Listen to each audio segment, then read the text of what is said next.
Hey guys, Hunter here with the Grab Matters podcast. I first and foremost just wanted to say thank you to everyone who's been listening, liking, commenting, subscribing, sharing. That honestly means the world. Like, it helps so much to get the podcast out there to everyone. I also want to say that I did get some merch up on the website now. Got some long sleeve shirts, some short sleeve shirts, got a mug. We'll probably end up getting some more stuff up on there as well. That really means the world to me too, to support the podcast. You know, all the money is just going right back into it. I'm also started up a Patreon, so if you're interested in a little bit of behind the scenes access, seeing who the guests are early, stuff like that, definitely check that out. I just want to say thank you to everyone for listening. Enjoy the episode. I approve waterboarding. They're talking about wakeboarding. The thing about wakeboarding, every trick is an invert. Backside. One side, air railings. A new dimension. All right, welcome back to another episode of the Grab Matters podcast. Today we got Rusty Malinoski on the pod. How you doing, Rusty? I'm doing awesome. Excited. Thanks for to get the opportunity. Yeah, stoked we could finally make it happen for the listeners. Rusty has been reaching out for a while. We've been trying to link this up and make it happen. So I just moved down to Orlando to make it happen. That's kind of what I did. All for me. All for Rusty. After this one, we're done. Episode 14, we're out. No, thanks for making the drive out from Claremont. You said it was like, what, around an hour? Yeah, 50 minutes. Not too bad. Sweet. I'd like to start with some easy, simple questions. Wake pants, yes or no? I mean, now I think it would be cool again. Full circle? 100%. Okay. Just haven't seen you don a pair yet. Some tarpy, baggy wake pants. I think that'd be cool. Okay, sweet. Let's start with the early days. I did a little bit of research, and you've done a couple podcasts, so I got a little bit of an idea of those early days up in cold Canada. Yeah. Before we get into wakeboarding, you and your brothers were big into a bunch of stuff, right? Motocross, snowmobiling. Kind of run me through that early stages of your life before wakeboarding even, came in the picture. Yeah, growing up in small town Saskatchewan, I had two older brothers. Growing up playing hockey was the main thing. Obviously, that's kind of what you do. So hockey was huge, and then in our short summers, it was always motocross. BMX, skateboard, rollerblade, whatever it was. Big group of friends. We were always into something. Definitely outside from sun up to sundown, and motocross was really a passion of our whole family. But I really started to fall in love with motocross at around 12, 13 years old. I felt like I was coming into my own a little bit, and yeah, we were just into everything. Very active, busy guys. So your brother races or did race snowmobiles? Yeah. Still does, or no? Does not. Okay. My middle brother Robbie, he was a snowcross racer, snowmobiles. He was a world champion and podiumed X Games multiple times. So okay.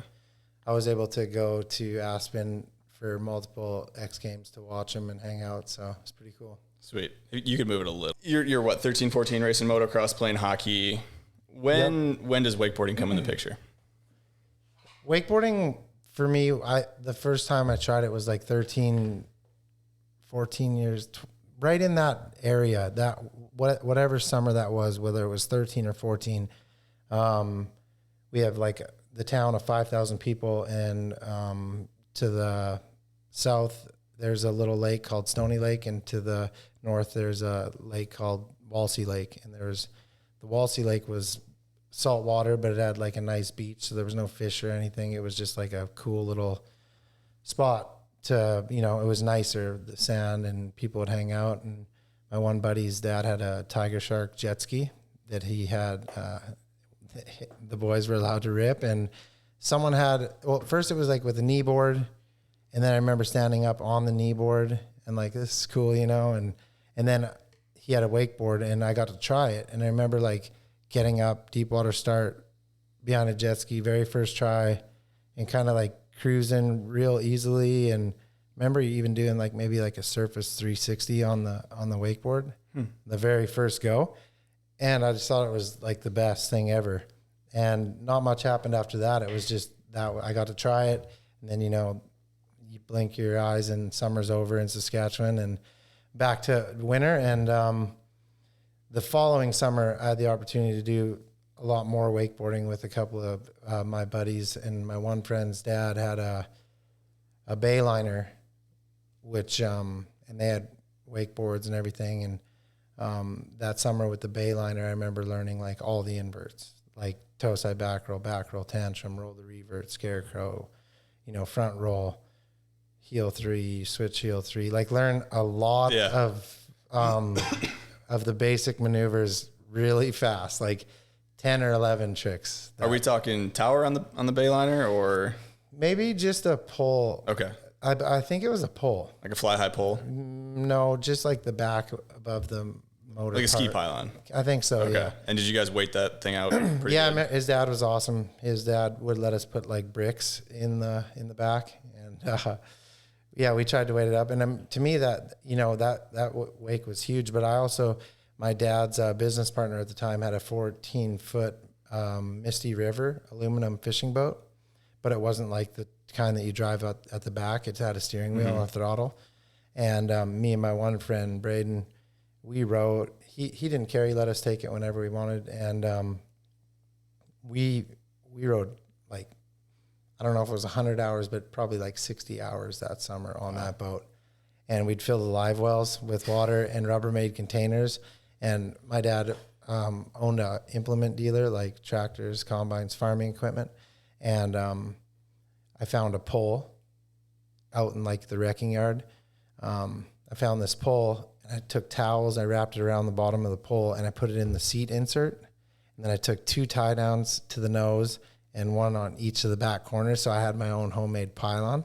It was sick.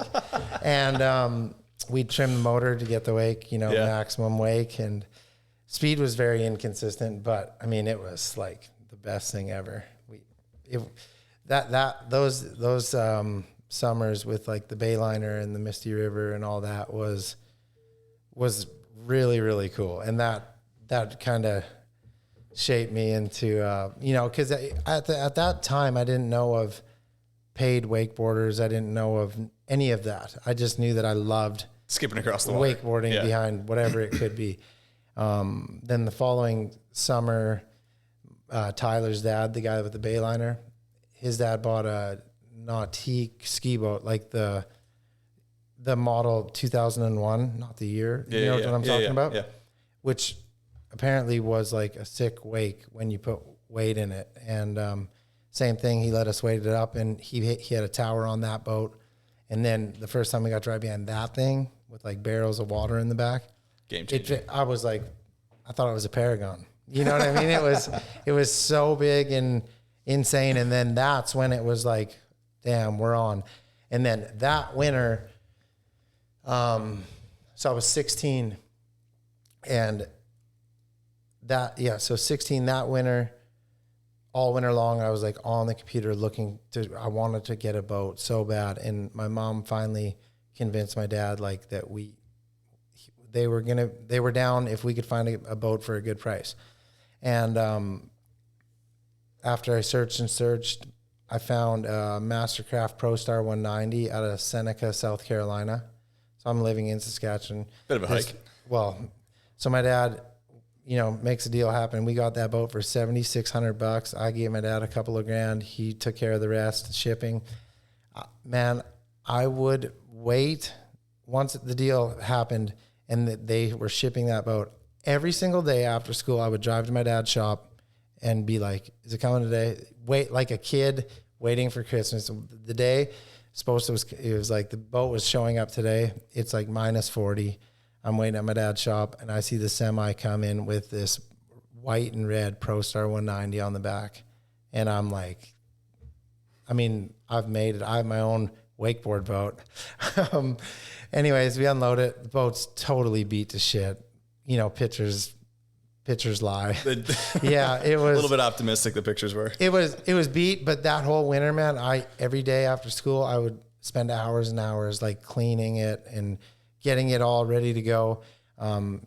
That winter, I went to a exhaust tire shop that we had in our town, and I sat in there with this old dude and showed him how a tower was supposed to be, and he built me a tower out of exhaust pipe, and it was too high. It was not right. Wasn't regulation? No, right? it was totally wrong. But we put like a tow ball like on the back of your truck. That was where we hooked our rope, and we just drilled it through, bolted it through the side of the boat. And the next year, me and Braden put like 100+ hours on that boat. We rode every day before school. We'd ride all the way till dark. And, you know, certain parts of the summers, like you could ride at 10:30 at night because it was still light enough out. And, man, it was just like, it was so routine. We'd go, we'd ride, we'd trailer the boat every day, but, you know, gravel roads. So the boat we'd stop at this car wash, spray it off, park it, next day, just rinse and repeat. That's what we did every single day. And ice was still on the water, like literally chunks of ice, but didn't care, didn't know anything. So you're trailering every day to the lake. Yeah, but it takes like 10 minutes totally. Okay, just down the road. Yeah, I didn't grow up water, like nothing water. My parents didn't have a boat. My mom legitimately cannot swim, is terrified of water, which is crazy. Ironic. Yeah, we weren't like boat people, lake people at all. So for me to be, you know, where I am today, making a living out of, you know, being on the water is Wouldn't have guessed it. Crazy. Yeah, especially from Saskatchewan too. Yeah. Well, there is a lot of great wakeboarders from Canada, surprisingly. Totally. A lot more than you'd think. But if we did go country versus country, like Australia would dominate. Smoke us. It is like so insane. It's like, oh, who's that kid? Oh, he's 11. He's like already doing 15 of the hardest tricks. They just always have another one. Yeah. Yeah. So before we move to Orlando, I'll put a picture into that boat because I found that boat with the tower made. Yeah, I have it on my Instagram. Okay, I'll throw a picture of that in. So if you're watching on YouTube, make sure to take a look at that because it's funny looking, I guess. Funny story too. So I'm at like, I don't know, maybe a pro tour or something. Like this is years into like, I'm, you know, doing well in wakeboarding, competitive, winning top threes, whatever, doing autograph signing. And some dude's like, hey, did you ever buy a boat from Seneca, South Carolina? And I was like, yeah, dude, that was my first boat. And he's like, that boat was sunk so many times and all this. And I was like, man, I was like, well, you know, it did what it needed to do for me, but that sucks. I'm assuming that wasn't in the listing. It was not. Oh, man. When did you first go to Orlando? I first went to Orlando, I want to say I was 18. Like I went the winter. So obviously like fast forward from 16, 17, 18, I was doing well with wakeboarding in Saskatchewan. Yeah. And going to like provincials and I think a nationals in Toronto. I went to a nationals. But I came to, so I think this is how it went.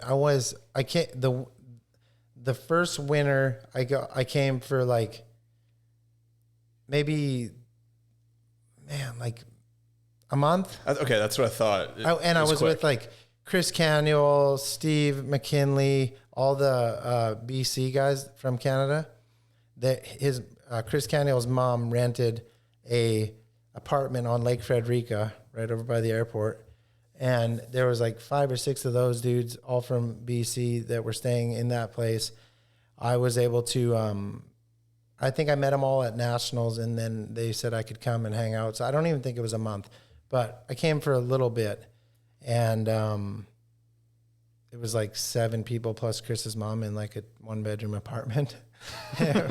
And but I didn't care. He had a VLX or something sick, like. I don't know if you're familiar with Lake Frederica, but it's like, man, if you had too much weight in your boat, you know, back in the day when boat would take forever to get on speed, like if you had a weighted boat, you could get like 2 tricks max. I was going to say, I pulled it up on Google Maps and it's not a lake that looks like you would be able to go wakeboarding. It's tiny. But anyways, so hung out there. Then the next year, Jeff here and Brett Eisenhower, Ike, they had an apartment on Lake Frederica, but on the nicer side, and they were like lakefront. You know, they had the walkout apartment with like just Jeff had a Mastercraft X-Star like before the Pickle Fork, so whatever year that was. And Ike had a Centurion, and so their boats were like on the beach, door to the heaven. It's like this far. Yeah, crazy. And they said I could stay there, so I stayed with Jeff and Ike for like, that was like the when I drove I drove from Canada to Orlando with a buddy of mine in a Volkswagen Jetta diesel I had. Okay. It takes like 46 hours to get to Florida. And like my rule was we only stop the car when it's time to get fuel, and that car would run for like 8 hours. So you're pissing in bottles or what? I don't know. It was like, I just remember drinking a lot of Red Bull, and like we just went straight. We didn't stop, and we got here, and so I spent that winter with Ike and Jeff, and then like Dean Smith was in and out of there because he was an Aussie guy, so Ike let him stay for a bit, and then James Balzer came for a little bit, and like Jeff was married, his wife Jean, Ike, his girlfriend at the time. Like this is a 2-bedroom apartment. Like this isn't a house. This isn't a house. Yeah. And so like they were like, you know, paying $500 a month. So to them they were making an extra $1,500 probably paying the rent or whatever. But, you know, to us we had boats. Jeff would pull me whenever, like it was heaven on earth. Okay. So that's when you're 18, right? Yeah. But before you go down, you're working construction, is what I take it for a little bit? I worked construction, worked at a gas station. In Canada, you can't pump your own fuel. So, like, you have gas attendants. I was a gas attendant, fill propane tanks. It was dope, though. It was called the Co-op. When, like, the last year I worked there, they got, like, a little pizza shop in the store. And, dude, it was the best. Like, you worked till close, like, at 10. There'd be, like, 15 pizzas that they had to throw away. So I would just like put them in a black bag and take. It was because you couldn't just they couldn't just give you the pizza. So the people that worked there would like just put them in a brand new garbage bag and then just set it out back. But it was like the best. And I worked landscape with my friend's dad for a good bit, which was, you know, I thought it was hot, but now I live in Florida, so looking back, it wasn't hot. So when you're making the decision to drive down, what's your family's reaction to that whole situation of, hey, I'm just going to drive 46 hours to Orlando, Florida and become a wakeboarder? Well, it wasn't. So anyone that knows me well, that wasn't like, that wouldn't be weird that I was like, oh, he's going to Florida. Yeah. So that year my brother moved to California for motocross. Okay. And then I left to Florida. So my mom lost both of her boys, and that, like, we both bounced, you know, as soon as the weather started to get cold. And, yeah, I don't know. That wasn't weird. It was normal to me, or I thought it was, but I was never like chasing really anything. I wasn't chasing to become a pro. Like that didn't really come across my mind. It wasn't like I was like, okay, if I get really good, I could get paid, or I could do this for a living. That was never like, I never seen that in my future. I just knew that I was chasing the weather to be able to wakeboard, because the obsession I had with wakeboarding at that particular time in my life was like all day, every day. All you could think about. Dude, I can still ride 4 times a day, or if I'm hitting double ups, I can hit double ups for like an hour and a half. And back then I would literally ride 4 or 5 times a day. If you came over, you want to ride again? Sure. Let's go. Yeah. Like I couldn't get enough of it. So I lost where my train of thought was. No, but yeah, so it wasn't like I was trying to, it wasn't like, hey, I'm getting pretty good. Oh, there's Sean Watson. He makes X amount of dollars. I can do that. That wasn't like a thing to me. I never like had a group of guys that I looked up to.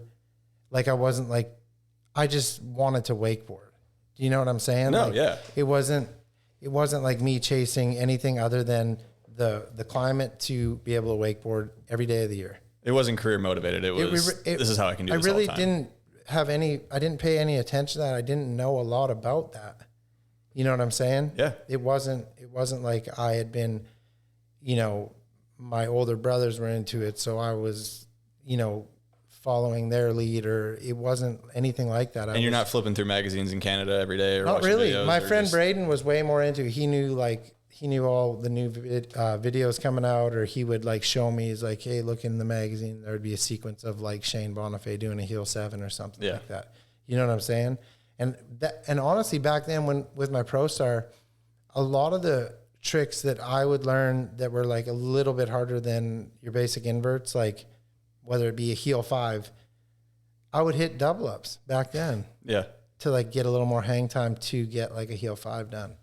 Okay, so double up's gonna be a whole conversation in its own. But how did you discover the first double up? How was that first how did you figure out what it was and that you could do it? Well, Braden, he was like the brains. He knew he knew what was cool, what wasn't. I don't really know. I honestly don't. I just know that, this is fast forwarding, but it's cool. Maybe a little bit later into being in Florida, I was out on the boat with like some of the legends, best guys at the time. And Greg Nekrasen was filming something for somebody, and I was just like helper, because I was always down to like, I could sit in the boat for hours and watch good wakeboarders. Yeah. So I had I don't remember where we were, what he was filming for, or why I was there, but I'm still a young buck. And I seen him do a back 7 off the double up, and it was huge. And like that still sticks in my mind. Like it was the biggest back 7, and he used to do them flat, Yeah. And I was like, wow. That's how it's done. I guess, yeah. But I don't. Your buddy was probably flipping through a magazine, and there was like how to drive double ups or whatever. Totally. And I was honestly good at timing all that stuff from motocross, like timing. Okay. And like I would see the set of 4 rollers come, and I'd be like 1, 2, 3, and I'd be like, like a dirt bike, But yeah, that was before. But anyways, I don't really know how actual or when I like learned or seen the first double up. Mm-hmm. Yeah.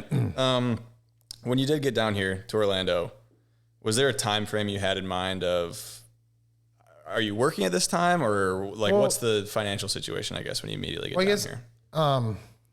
You'll probably have to cut all this because I wanted to go back, because I know we're leaving. Let's go back. Let's go back. Yeah. So when I was, the summers for me getting better at wakeboarding in Canada before fully moving to Florida was, so Humboldt, where I grew up, is a town of 5,000 people. And then exactly 1 hour away is Saskatoon, which is a couple 100,000 people, big city. And there's a river, the Saskatchewan River, that runs through the city. And some of my most memorable, amazing times as a wakeboarder was spent in Saskatoon with Mike Napper. He owns Backside Board Shop, still does, great friend of mine. He was like a dude that gave me my first wakeboard off the shelf. He just like sponsored me. I had to give the board back, whatever, but I mean, I had a brand new liquid force trip or something, ultra suctions. It's like the sickest setup ever back then. So he's only, maybe 3 years, I don't know, 3 years older than me, whatever, but he was like a big brother, but yet he like took care of me. Like he would always make sure he'd line me up to go out in the boat with Byron Brisky. He was a huge guy early in my career too. He was an ex-NHL player, so he had some dough. He had a new Pro Star 190. Richard Clooney, he had a Pro Star that he built, like fabricated this huge tank that went all the way around the center motor, like out of aluminum, and then like a 5-horse like motor, you'd pull start it, and it would pump like a huge trash pump in like thousands of pounds of water. And he had like the big I don't know, and the lake was like pump. so big. And those like long summer nights in Saskatoon on the river, like sick, you know, city sky, like lights, bridges, butter, river, like just heaven, man, for me. Like as a kid, that it was just like that alone was like the sickest thing ever. Yeah. And those guys like Lee DeBruyne, he passed away way too young, which is such a bummer. He was huge in my upbringing. He was like the first dude to bring in like wakeboard boats into Saskatoon. And he had a deal, or he was a Taiga dealer. So he brought in Taiga, and I started like, cause he rented some space off Mike and he started small, you know, 3-4 boats, whatever. At that time, obviously I'm in with the board shop guys, and I'm, you know, Rusty, the wakeboarder, whatever. So Lee, just the best dude ever. He would just like always let me go out with him and ride these brand new Taigas. Mm-hmm. So I'm coming from Misty River, Bayliner. Fishing boat? Yeah, no, the Misty River. Oh, the Misty River, yep. Bayliner. Then like the ski boats. Pro Star with the exhaust pipes. This stuff. Now I'm hitting real Taiga. deal. Yeah. So long story short, we got really good at when he would demo a boat to someone, I would come with him. He would be driving, talking to them. I would wakeboard, deal done. Yeah. Look what this boat can do. Yeah. And just a great guy, took care of me. He actually, one of my I got sponsored by Taiga really briefly and early in my career. But I drove with Lee from Saskatoon to wherever the Taiga manufacturer is in Texas. It's like super far of a drive. I drove with him. Went there. Lee's like, I'll see if I can get you, you know, your foot in the door, blah, blah, blah. We go there. It's like freezing cold. And we're demoing the new Taigas. And I don't even care. But I mean, like the people there, like, you're kidding. You're going to go in the water right now. I was like, oh, this is great. I wakeboard all these new boats. Like, just like at that point, even I'm like, this is the life, you know? Yeah. And so I spent those like early years of my Canadian wakeboarding career with like a lot of really great guys that helped pave the way for me to get to where I am now. Yeah. What years would you say that was when you were 16 to 18?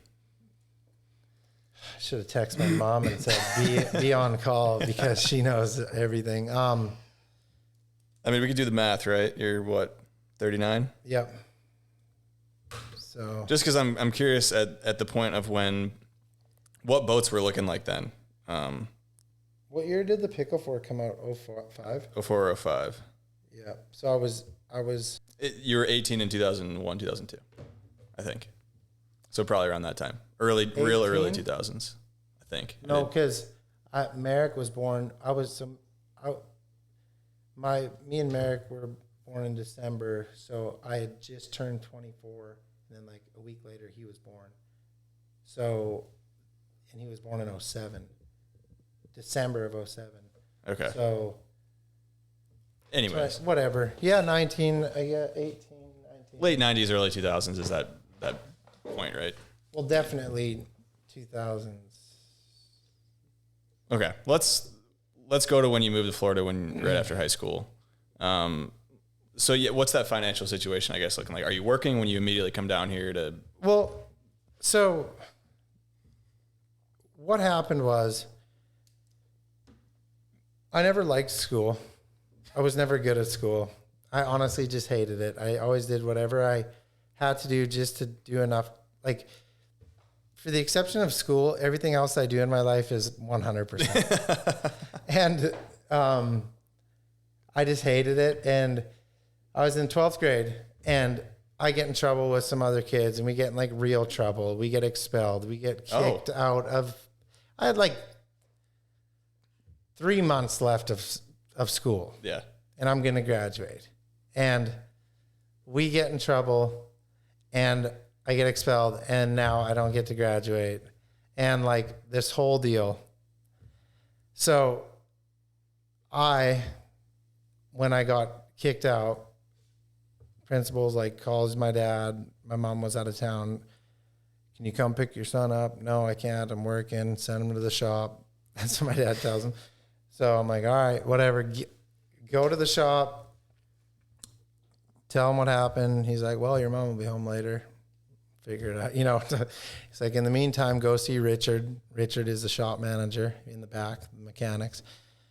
Go see Richard and tell him you need to find something to do. Hey, Richard. Hey, Dad told me to come back here, put me to work. Okay, go get some coveralls. And I'm like, okay, well, I hate school, and now I'm getting paid. This is wicked. So anyways, end up not being able to graduate with the class, a bunch of bullshit. My mom's devastated, whatever.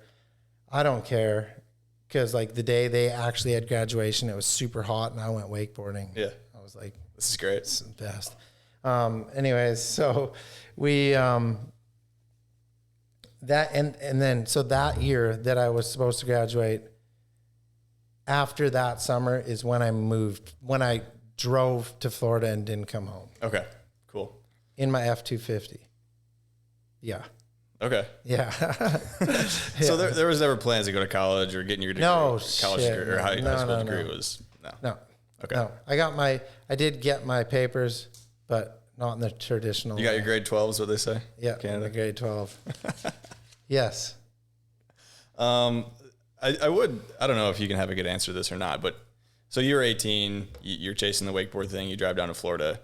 Contrast that with now. If you're an 18-year-old or 17-year-old kid in Canada or wherever who wants to chase the wakeboard dream, would you do anything differently? How would you approach it if you're a kid nowadays? Could be a big one, but Man, you have to be so damn good. Like, you would have to be like already on a level before you'd even waste your time driving in your car. yeah. I think, I don't know. I just feel like the level of physical wakeboarding right now today is really high. And there's not a lot to go around. Mm-hmm. And there's a lot of really good dudes already. So you're saying you should know before you're 18 whether or not Yeah. this is going to be something that you're going to be able to do. yeah, you should Okay. be able to watch the top dudes and have realistic goals and say, I can do what they're doing, or I'm very close. Yeah. Okay. Cool. So you're in Florida, 18. You drove your F-250 down. Well, no, this is when, yes, That's where we're at. Ike and Jeff here.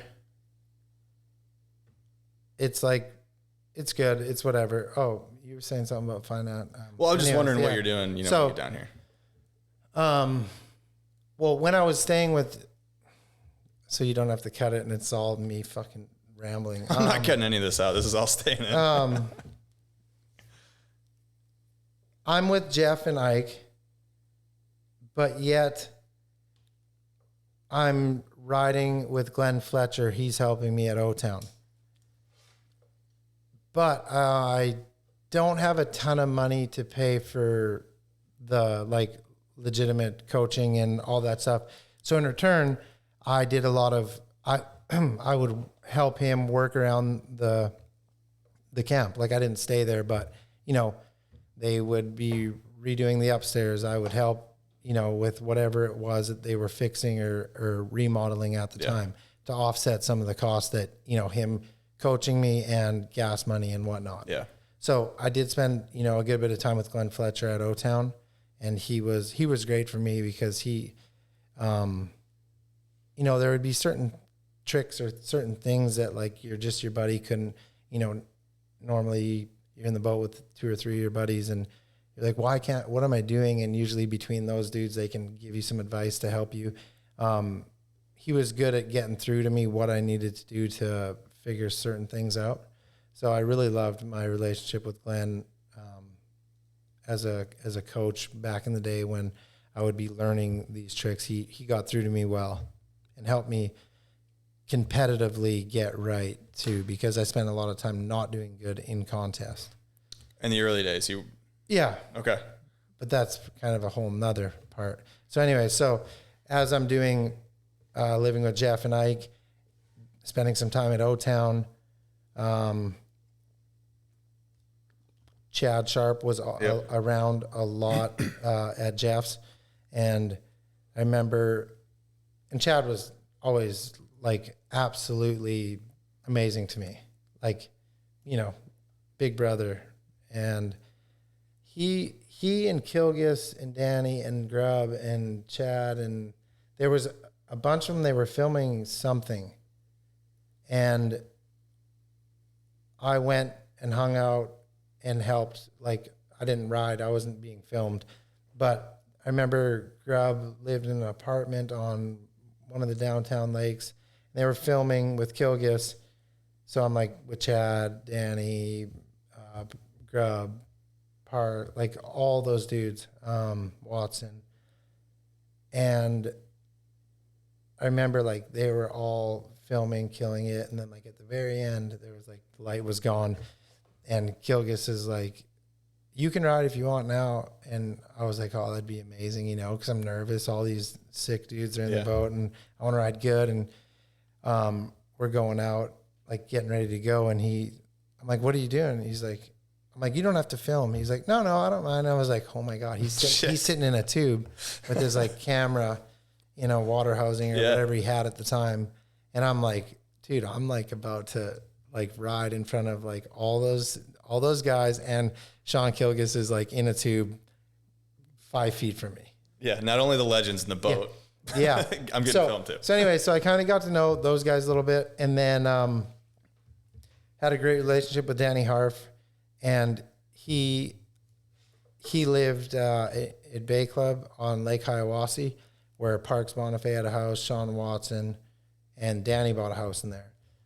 And Danny and Chad are living together, so it's a 2-bedroom. They're not like apartments, but they're like condos maybe. Okay. Not condos. Like it was like a gated little community, but they were all the same. Anyways, so Danny got one of those houses, and so it's 2 bedrooms. So like just upstairs, it's like the master and then a loft and then the second room. And I don't know how it came about, whatever. Danny said that I could come stay with them. So I lived in Danny Harf's loft with Chad Sharp. So I'm like getting good at wakeboarding. And now it's like, well, now it's on because I'm living at Danny Harf's house. He's killing it in every way possible wakeboarding. He's got boats, money, like what a house. Chad Sharp, same thing, right across like the parking lot, Parks Bonifay. Parks would have like Randall stayed there for a while, like Jet, like he never had like one roommate that was just always there, but there was always just people, other riders just down the lake. Sean Watson. I mean, the Tino Santori lived with Watson. The amount of people that we had on Lake Hiawassee was absolutely insane. Like that's Lake Hiawassee's like where I did that Fox Gap, the cover back in the day, the big gap. Is that the up down? Yeah. Okay. And that was like Watson's neighbor, Hair Dog, his name was. It was like a welder. He helped design, build all that. It was way too steep, but it was still scary. But that at that point, that's when like it was on. Yeah. That's when I started getting really like even better, a lot better.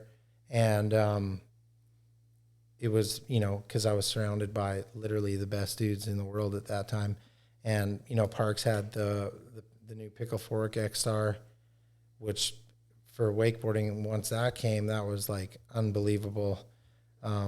So, and Parks didn't care. Like, he didn't want to ride. The keys were in his boat. Like, Danny and me and Chad or whatever, we could just use his boat as much as we wanted. And Danny had a boat, Chad had a boat, Watson had a boat, Tino had a boat.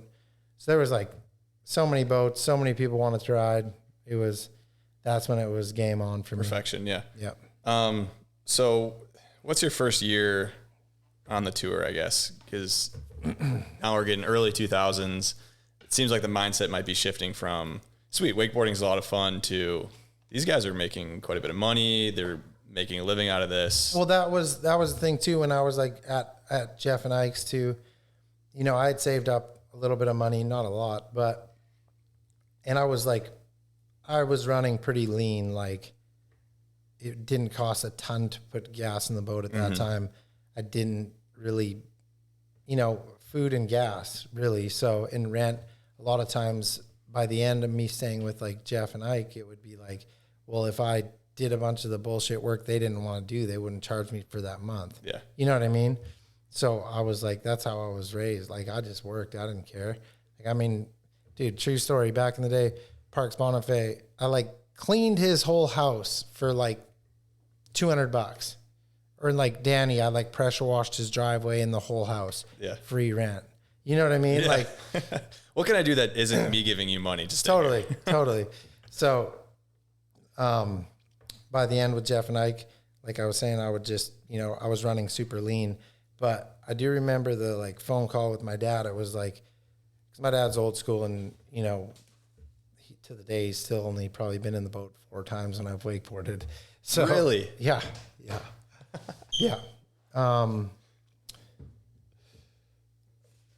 Where was it? Phone call from your dad. Oh yeah, So. it was like I wasn't brought up like my dad gave me a credit card and said, you know, go have fun.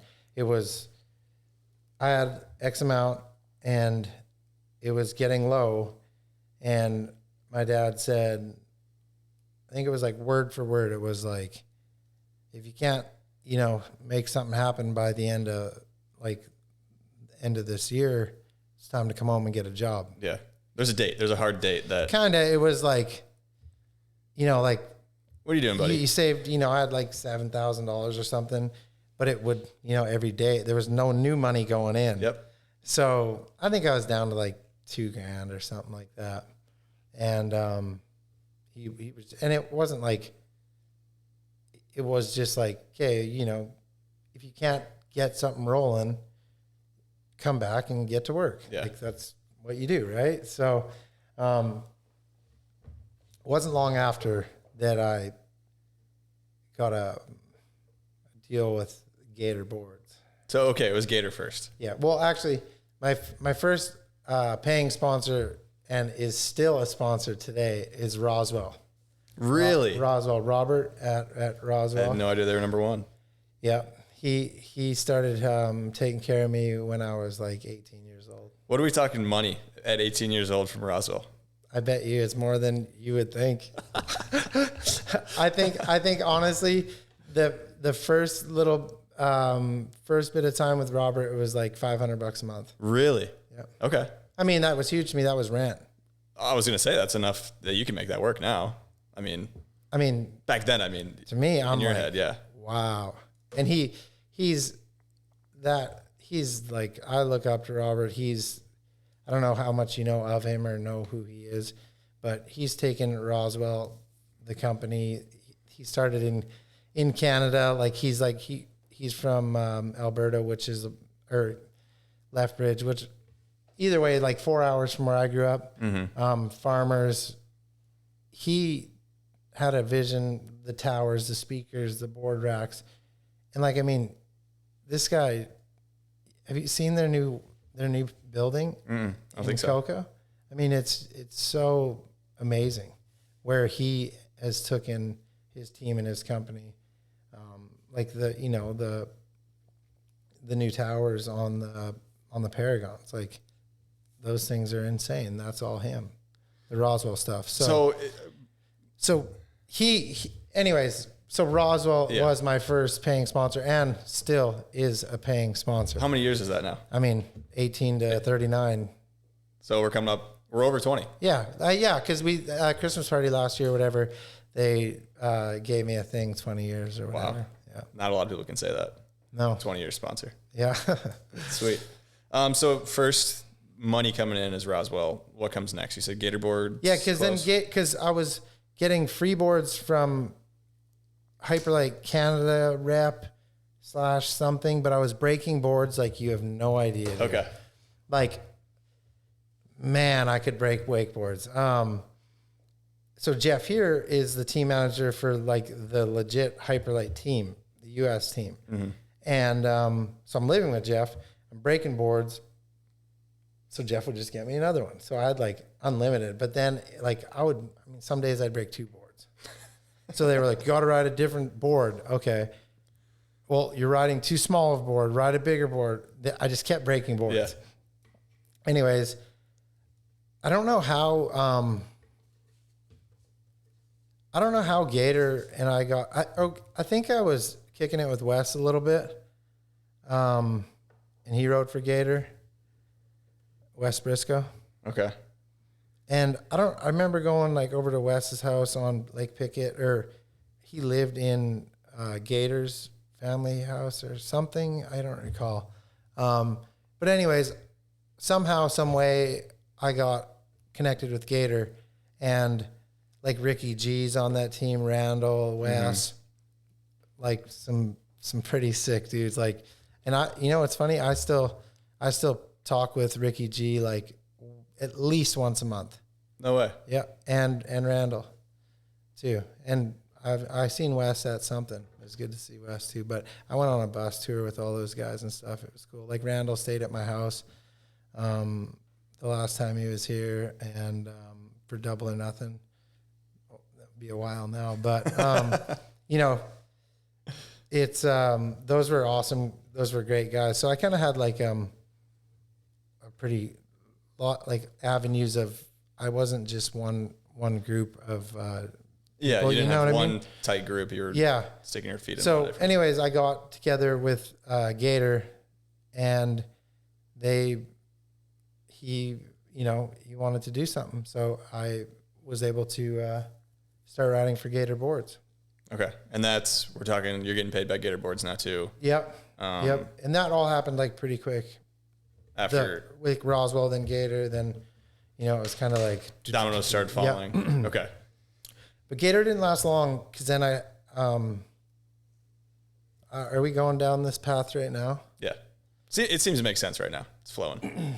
And I apologize because I probably am so out of line and missing things and timelines and stuff, but it really does feel like a blur trying to think back to those early days. So Gator boards, which to me was absolutely insane, like Randall, Ricky, Wes. They had a Gator boards bus that they would go on tour with, go to all the tour stops, whatever it was. That was amazing. I got a wakeboard with them. I think it was just like a current shape, but I was able to put my own graphics on graphics and name on it. And but for me, at this point, like the goal is Hyperlight. That's the team I want to ride for. Like, I mean, think of early 2000, mid 2000s Hyperlight Pro team. Yeah. Just think about it. Yeah. Parks Bonifay, Danny Harf, Sean Ruck. Murray, Chad Sharp, Eric Ruck, Brian Grubb, It's everyone. Ricky G. Yeah. Who else? There's more even. Like, they had everybody. Yeah. Everybody. That's where the sights are set. 100%. And I'm living with Danny and Chad. Yeah. I see Chad Sharp's got like 400 3DS wakeboards in the garage. I'm just like, damn. Danny's got stacks of Premiers. Is that his board? The Premier? I think so. Yeah, the I have to Premier. fact check that. It was a really popular board for Hyperlight and him. I think it was called the Premier. Sick graphics. So my goal is Hyperlight, 100%. Paul O'Brien came, so I met him through Surf Expo and stuff, and being part of, good friends with Danny and Chad and Parks and all them. Got to know Paul. Like, I have to ride for them, and he likes me. We're great. Like, it's gonna happen. But there's just like no room. You know what I mean? Well, I mean, you're listing the team already. It's like JD was on the team. Okay, Rathy. Yeah. there's just no room. J Star, Got that. Yeah. Brett Hagen, he was the team guy for J Star. J Star, the best, dude. Like, got to design my own wakeboard. Wakeboard is so great. Love it. Like, love. It had the ABS sidewalls. Like, remember that when wakeboarding, so like you could hit your board and it would chip or whatever. Yeah. Love the shape. Love the way it looked. And loved the paycheck. But it still wasn't Hyperlight. But it would be like, I was so close because it was Paul's dad, Herb O'Brien's like it was one family. Yeah. But it was J Star. Check was good. What was the check? I mean, it was probably more than some of the Hyperlight guys were getting paid. Really? Yeah. I mean, I guess it makes sense. Hyperlight's got to divvy it up between a lot of people. It seems like. Yeah, I'm assuming. Yeah. That, whatever, $4,000 a month. Okay, we're talking some good. That's really good money. I mean, that's from J Star. Yeah, just from that one board sponsor. J-Star. But you're still on J Star, kind of looking at Hyperlight. Like, I loved Brett. I loved everybody. They were the best. But it just, I wanted so badly to say, like, oh, who do you ride for? I ride for Hyperlight. Not J Star. I hated it because they were so great to me and I loved everything about it. I just wanted to be on Hyperlight. Yeah. So financial decision, smart. But I really deep down wanted to be a part of Hyperlight. Yeah. I mean, and if there's no room on Hyperlight at the time, you have to have a board sponsor, right? It would be stupid not to. So you go J Star, which is now Job, right? Like Job Sports. That's the same. I believe. For people listening, I believe that's the same thing now, or it's what it turned into. So you said you broke a lot of boards. Yeah. I read a little article it was an ESPN siblings article about you and your brother. Did you ever see that video or the magazine? It was sick. No, I got the online copy. I didn't get the actual magazine. Was it him pulling me on a snowmobile? I was on a wakeboard. I didn't see that picture. On a frozen lake. I'm gonna put that in. You got to find it. Okay. So your brother's pulling you on a snowmobile. No, he's driving his snowmobile, and I'm on my wakeboard, but the lake's frozen, like it's wintertime. In Canada? Yeah. Okay. It was the article on the ESPN magazine. But in this article, maybe it was a different one. You said you broke over 30 boards in the 2006 season. Easy. Could've probably was like, being polite with 30. And compare yourself to other people. How many boards are other people breaking? Some dudes didn't break up. They would be like, I think it's getting soft and set up a new one. You didn't even get close to that point. Never. No. Yeah. I mean, that's until they started like building me different layups. There was certain stuff I couldn't do because I knew I would break that board or break a board. Okay. Mm-hmm. Is this primarily from hitting double ups or just strictly how you ride? Just, like, I don't know what it was. I mean, I've been over 200 pounds for most of my career. Yeah, you're not a typical wakeboard build, right? So short and light, right? Kind of most wakeboarders are, but probably lends itself as well. Yeah. But when they started building me, like, thick, strong layups, then it was like, we got to a point with Aaron, he's the one that still shapes my boards today. Mm-hmm. There was like a point where I had an 11-pound setup. Really? And this is before... Like, that's disgusting. It's so heavy. But you couldn't break it. Yeah. You couldn't break it. Finally gave you some confidence that I can finally ride a board. It's not couldn't break it, but it was like so heavy. Yeah. Crazy. Oh, man. Okay, so now we're kind of getting into closer to the peak of your career, right? Kind of working your way up to, you're probably starting to podium at some events now, riding a lot better, learning new tricks, you're getting paid. Yeah, because J-Star, I remember, like, I won wake stock. Yeah. Was this 2005? I think so. You won wake stock and board stock same year. Yep. Yeah, there was a few, like, I remember the J-Star being on the podium.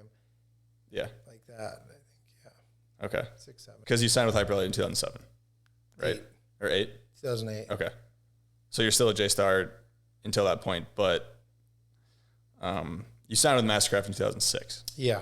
Okay. Did you have a boat spot? I know you said you were with Tyga for. Well, yeah, I was kind of with, like, I had a little thing going with Tyga right at the beginning. But it was just, I was hoping for something more. But I mean, at that time too, like Tyga had Tino, Rock, they were doing it. But I think from when I kind of was trying to get my foot in the door there to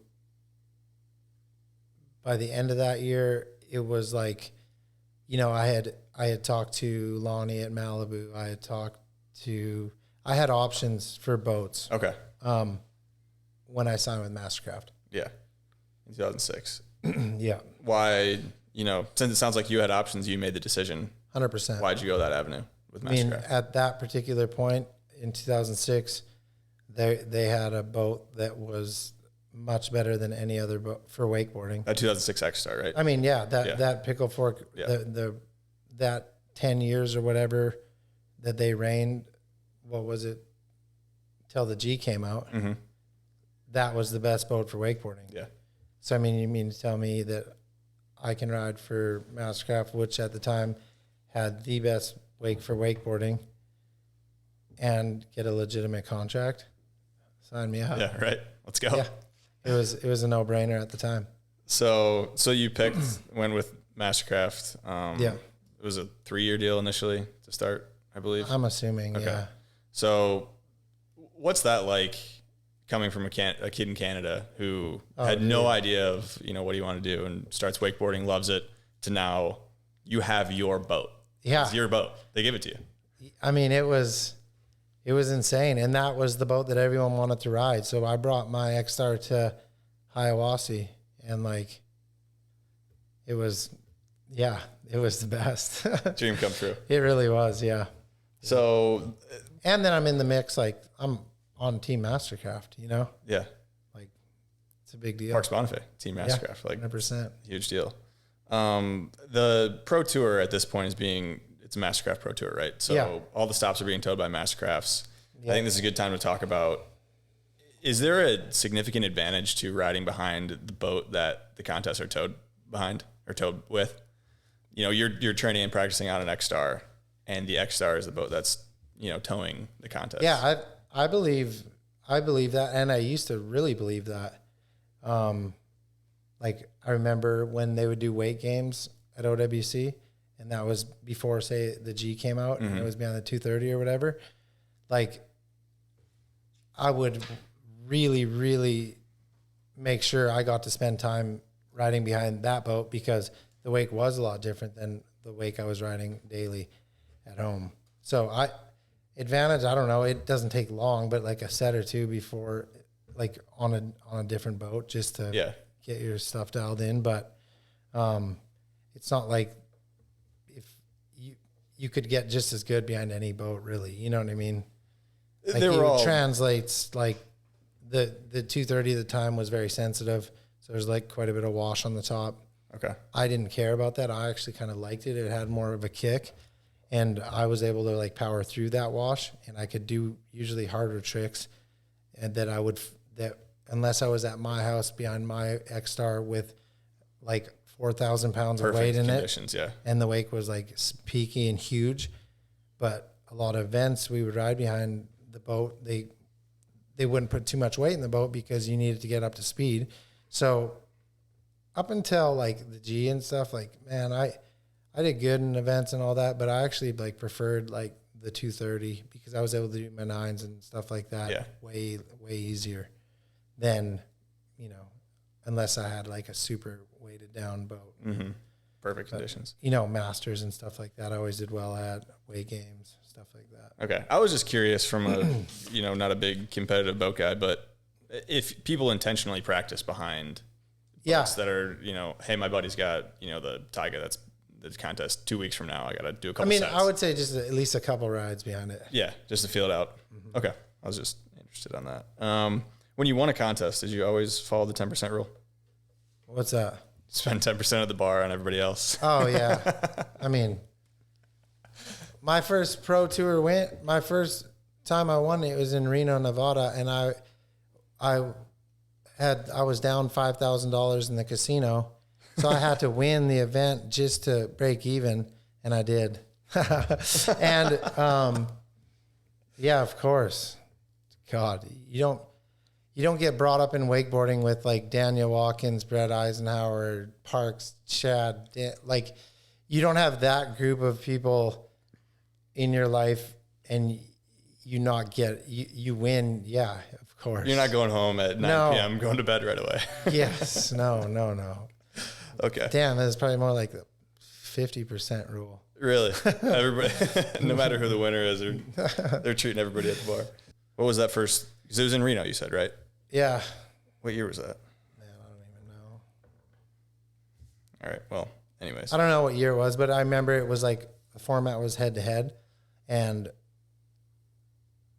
I ended up being head to head against first and second against Ike. So he was on that weekend, and so, he kept clicking through the head to heads, and dude, I forget who I went against to get to the first or second, but I was like, dude, it's gonna happen, because I was head to head with Ike, and I was, for the most part, had Ike covered when it came to that, and he went first, and he rode pretty good. He definitely didn't like kill it to where I was like, but he rode well enough to where the pressure was on. You had to put down a pass. I couldn't I still had to do it. And I did roll blind off the double up, and I knew it was over. It was like the greatest feeling ever. Yeah. Yeah. Describe that feeling of that first pro win. I mean, what's that like?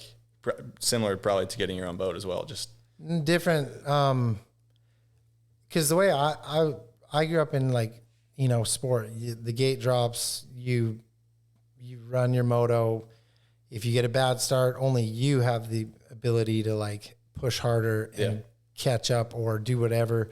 And in wakeboarding, for me, it was always it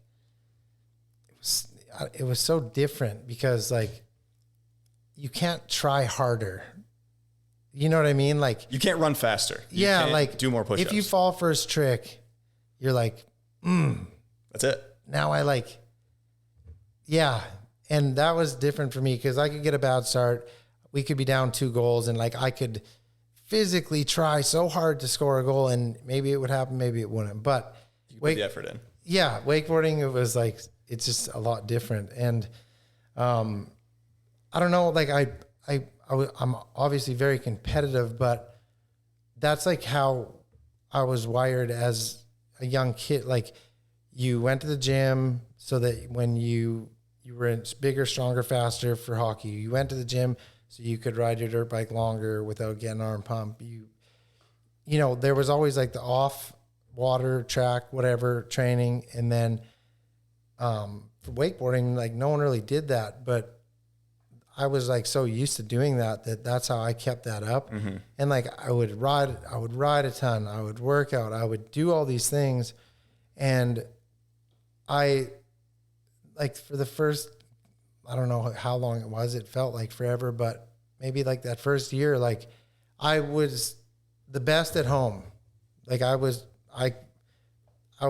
riding at a level that would win events, but then I would get to the event and fall on a tantrum blind. Weekend's over. Just spent all the money to get there, hotel, whatever, just done. Then you sit there all weekend, so mad, get home, work your ass off again, try again, screw up again. One little bobble, it's over. Oh, and to finally it all click and get your first legit win, that feeling is a feeling that is just finally the pressure's off. I've done it. Yeah. Knock you off the back. Yes. I can do it. and then it's you see it in everything. Okay, win that first one, then it's next week, boom, boom, boom, boom, boom. Yeah. A bad weekend after that is third. You know what I mean? Mm-hmm. Where 2 months before your first win, if you would have got third, you would have been the happiest person in the world. So yeah, first win was a feeling that is just unforgettable. So what got you over that hump? Because I feel like a lot of riders deal with this where they can do it behind their own boat. They can do it behind their friend's boat. But the second that the contests start, everything moves faster. It becomes So more fast. difficult. What gets you over that hump? I can't, I don't know what exactly it is or what it was for me, but I remember the more time I would spend figuring out my run, the better I would do. So if I would go to the site at OWC, say like for weight games, I know the boat would leave to the dock, go to the left, turn around, you'd get like, 4 tricks, maybe 5, boat turn around. Like, man, I would like figure out which foot to start. Like if I was on, toe side, heel side, whatever, on which side of the course, plan my run out. And I would have it so memorized that like, I didn't have to think about what I was doing. I would just know that OWC boat goes out, be like back 7, toe 9, switch toe 9, mute mob, backside 180, boat would turn around, go toe roll the blind, backside 5. Like I could. You visualized the entire run. And it was like memorized. Like that was like a real run that I just said, but I forgot the last 2 tricks. But once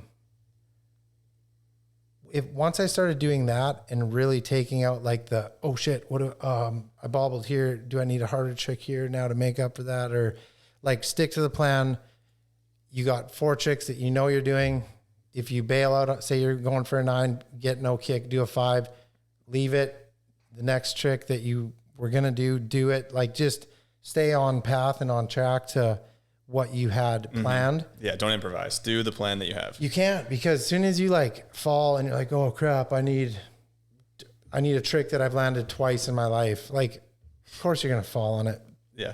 And so I would just like that for me was like huge. I would get to the site early. I would look at the site and figure out what tricks and like or link together smoothest for me. And usually once like that was like the thing I did, and that taking out the thinking side of the tricks I was doing, then it got a lot easier. It seemed to slow down for me. Well, because it's all mental at that point, right? You can do all the tricks that you're thinking about doing, and so can everybody else for the most part that's probably at that contest. They can do those tricks. Can they do them in a row? And then can they visualize themselves doing them and actually land them and put them down in their brain? Right. And I always felt like if you have, 5 down, 5 back. So I looked at it like this, like if I'm a battery and I'm starting at 100%. So I would, about midway through my competitive career, I would like open up with I would go hardest trick. I would do all my hardest tricks early, like first, second, third, fourth trick, because earlier I would fall on tricks that I don't normally fall on, but I was falling on them because I was tired. They were at the end of my run. Yeah. It's like if you see someone that like falls on something that normally they can do, if you look where it is in their run, it's probably at the end of their run. You know what I'm saying? Yeah, yeah. So I would start with 100% of my power, first trick, second, third, fourth, and 99% of the time it would work. But opening up with a back 7 or something at that time was more risky. But I mean, I did 1,000 back 7s a week before. I wasn't falling on that. You know what I'm saying?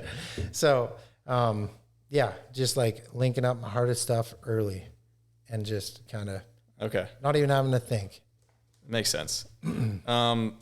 You said you're a big competitor. I mean, obviously that's how you win competitions. From your standpoint during, the height of your career, you had a couple 5-win seasons there, pro wins. Who was the most impressive rider in the field day in, day out that you'd look at the end of the dock and go, if that guy puts it down, it's going to be tough. It's going to be really tough today. Phil Sohan. Yep. Okay. I mean, honestly, I didn't have a bad relationship with Phil. Yeah. I mean, he was annoying, and he did himself no favors. You know what I mean? Yeah. He was rude. He was, I mean, is what it is. He was cool to me, and I was cool to him for the most part. But at that time, I mean, he never screwed up, ever. Like, he could just always do everything, all his tricks. He knew how to play the game. We went through some phases in wakeboarding where there was weird categories in scoring where it was like tech, spin, air, you know what I mean? Yeah. And like, he was so smart and so fast. He could just like, oh, Rusty did only 2 spins. So if I do 2 and then I do a quick 3 at the end of this run, So I got him covered on spins. You know what I mean? Yeah. Stuff like that. So he was really hard to beat. So like all my world titles, I beat him straight up. So those were like more meaningful, like to straight up beat him. You know? I mean, it's like you're playing a team without their best quarterback, right? If you beat them in the Super Bowl and their quarterback goes down in the second quarter or whatever, it doesn't feel like, hey, I beat the best of the best in the field. But if Phil Sovin on the dock and he's riding and you beat him straight up, and he'd always be like top seed too, so he'd always get to watch you ride. yeah. So yeah, he was competitively like one of the best. Okay. Let's talk about one of your best seasons. So like I said, you had a couple 5-win seasons there. What in your eyes is the best season you had? Maybe not competitive wise, but just the best. The best season. Well, I went back to back Wakeboard Mag Rider of the Year, and like that's when at Surf Expo where they would do the big awards and everything, and winning Wakeboard of the Year 2 years in a row was like, that era for me was huge. It was just, you know, I don't even remember exactly what, you know, I already had a kid. I was married, like, but I was still doing it, like doing it even more so. You know what I mean? Like, I just never could get enough. Like, I couldn't, if you and I were really close and you were winning some week, like I just had to ride more. I always wanted to make sure like I was at the gym and you weren't, or like you rode 3 times, I got to ride 4, even if it was hurting me, just mentally knowing that there's no more I can do. I'll win. Or you know what I mean? If I lose, it's not going to be because I didn't put in enough, or it's not because I didn't ride enough. Right. But those years were like, I don't know, it was awesome. It was like, you just felt like that it was never going to end, that you were making tons of money. You could, you know, like sometimes you would just get the favors. Like, maybe you weren't riding good that day, but like the kid that like was supposed to win, he fell on some stupid things and you went through, where you fell twice, but he fell 3 times, you know, like when your momentum swing in like the good way, man, there's like nothing you can do. You're just like, oh, won another one. Oh, won this, you know what I mean? Checks, money. This is the best, you know, but dude, been on the other side too, where like you have your best ride ever, and then some dude that you've never heard of signs up for the event and all of a sudden does like the best run ever and beats you, and you're like, where did you come from? Or, you know what I mean? Like it's crazy. So what years were those back-to-back Rider of the Years? Do you remember? I don't remember. 10, 11, 12.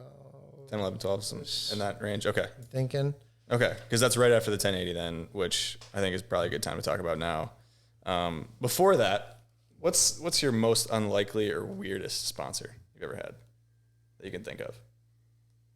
I know Eric Ruck said he had a company that paid him, I think it was $600 a month just to put a sticker on his board, and it had nothing to do with wakeboarding or water sports or anything. I don't remember. But are there any people that approached you in the height of your career that was like, hey, we'll pay you this much just to slap a sticker on your board or anything? nothing like too Nothing out of the ordinary? weird. No, Okay. I can't. I don't believe. Not really, no. All right. Just some usual. Yeah. Okay. Let's talk about that 1080. So August 16th, 2009. How many 1080s had you landed before that contest?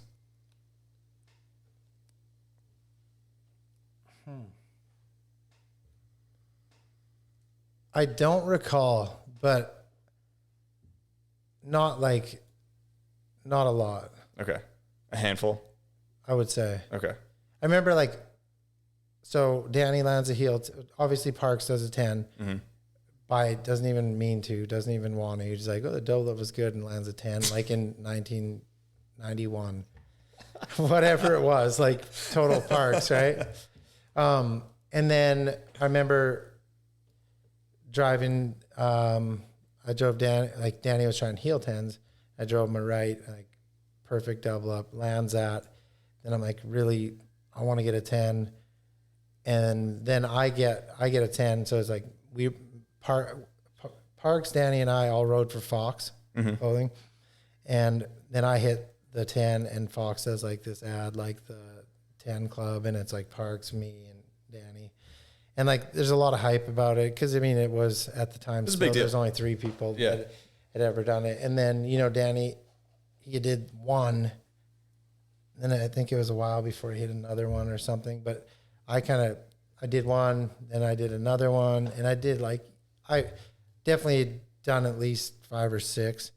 But I just always knew the right double up. Always needed it like super teed up, but right off the top, if it was like, I knew because it was like easy for me. But the hard part was hitting the double up switch toe side. And like when they're that teed up, a lot of times they'll like roll over on you. It's like a fine line of like being over teed. And 9 times out of 10, the driver would be over teed. So then you'd just flail. It would be, put it this way, I lost a lot of wins trying a 1080. For your double up trick. Had I just played something more safe, realistic trick that would just give me another trick. But I really wanted that. I wanted to get the 10. So you were trying it in contests for quite a while that whole before. year. Yeah. I tried it at every final, every double up I got, I would try it. Even though I knew because I could do a good back 7 off the dub, flat back 7. Because the wake had to be super, super big for me to do it wake to wake at that time. So off the dub, I could do it easy. But I didn't want to. I wanted to do the 10 because you only get one chance. Yeah. You get a double up. And that was the only chance I could get to do a 10. So even though if I did a back 7 off the dub, I could have got the win, I would take a second place with a fall. An attempted 10, yeah. Was anybody else trying 10s at that time in contests? Probably not really. So it wasn't like a race against... No, it wasn't. Okay. It wasn't like I was like, worried that like someone that rode before me is about to hit a double up and steal what I was trying to do. Yeah. And I was only... I think like I wanted that just because at that time I was the one that could do them the most consistently, even though it wasn't consistent. But if like we went out and you gave me 10 double ups, or I would probably get a 10. Yeah. Shooting a video, you could probably get a 10 in that day if you needed to. There's this kid 11 years ago. I was looking at the first few videos of you doing a 10. Mastercraft posted one of your third 10. Or the third 10, sorry, not your third 10. And he said, wonder how much he squats. You see how hard he came off that wake. This is from Nick Wayne 100, so I hope he's watching. Could you answer that for him? How much were you squatting at that time?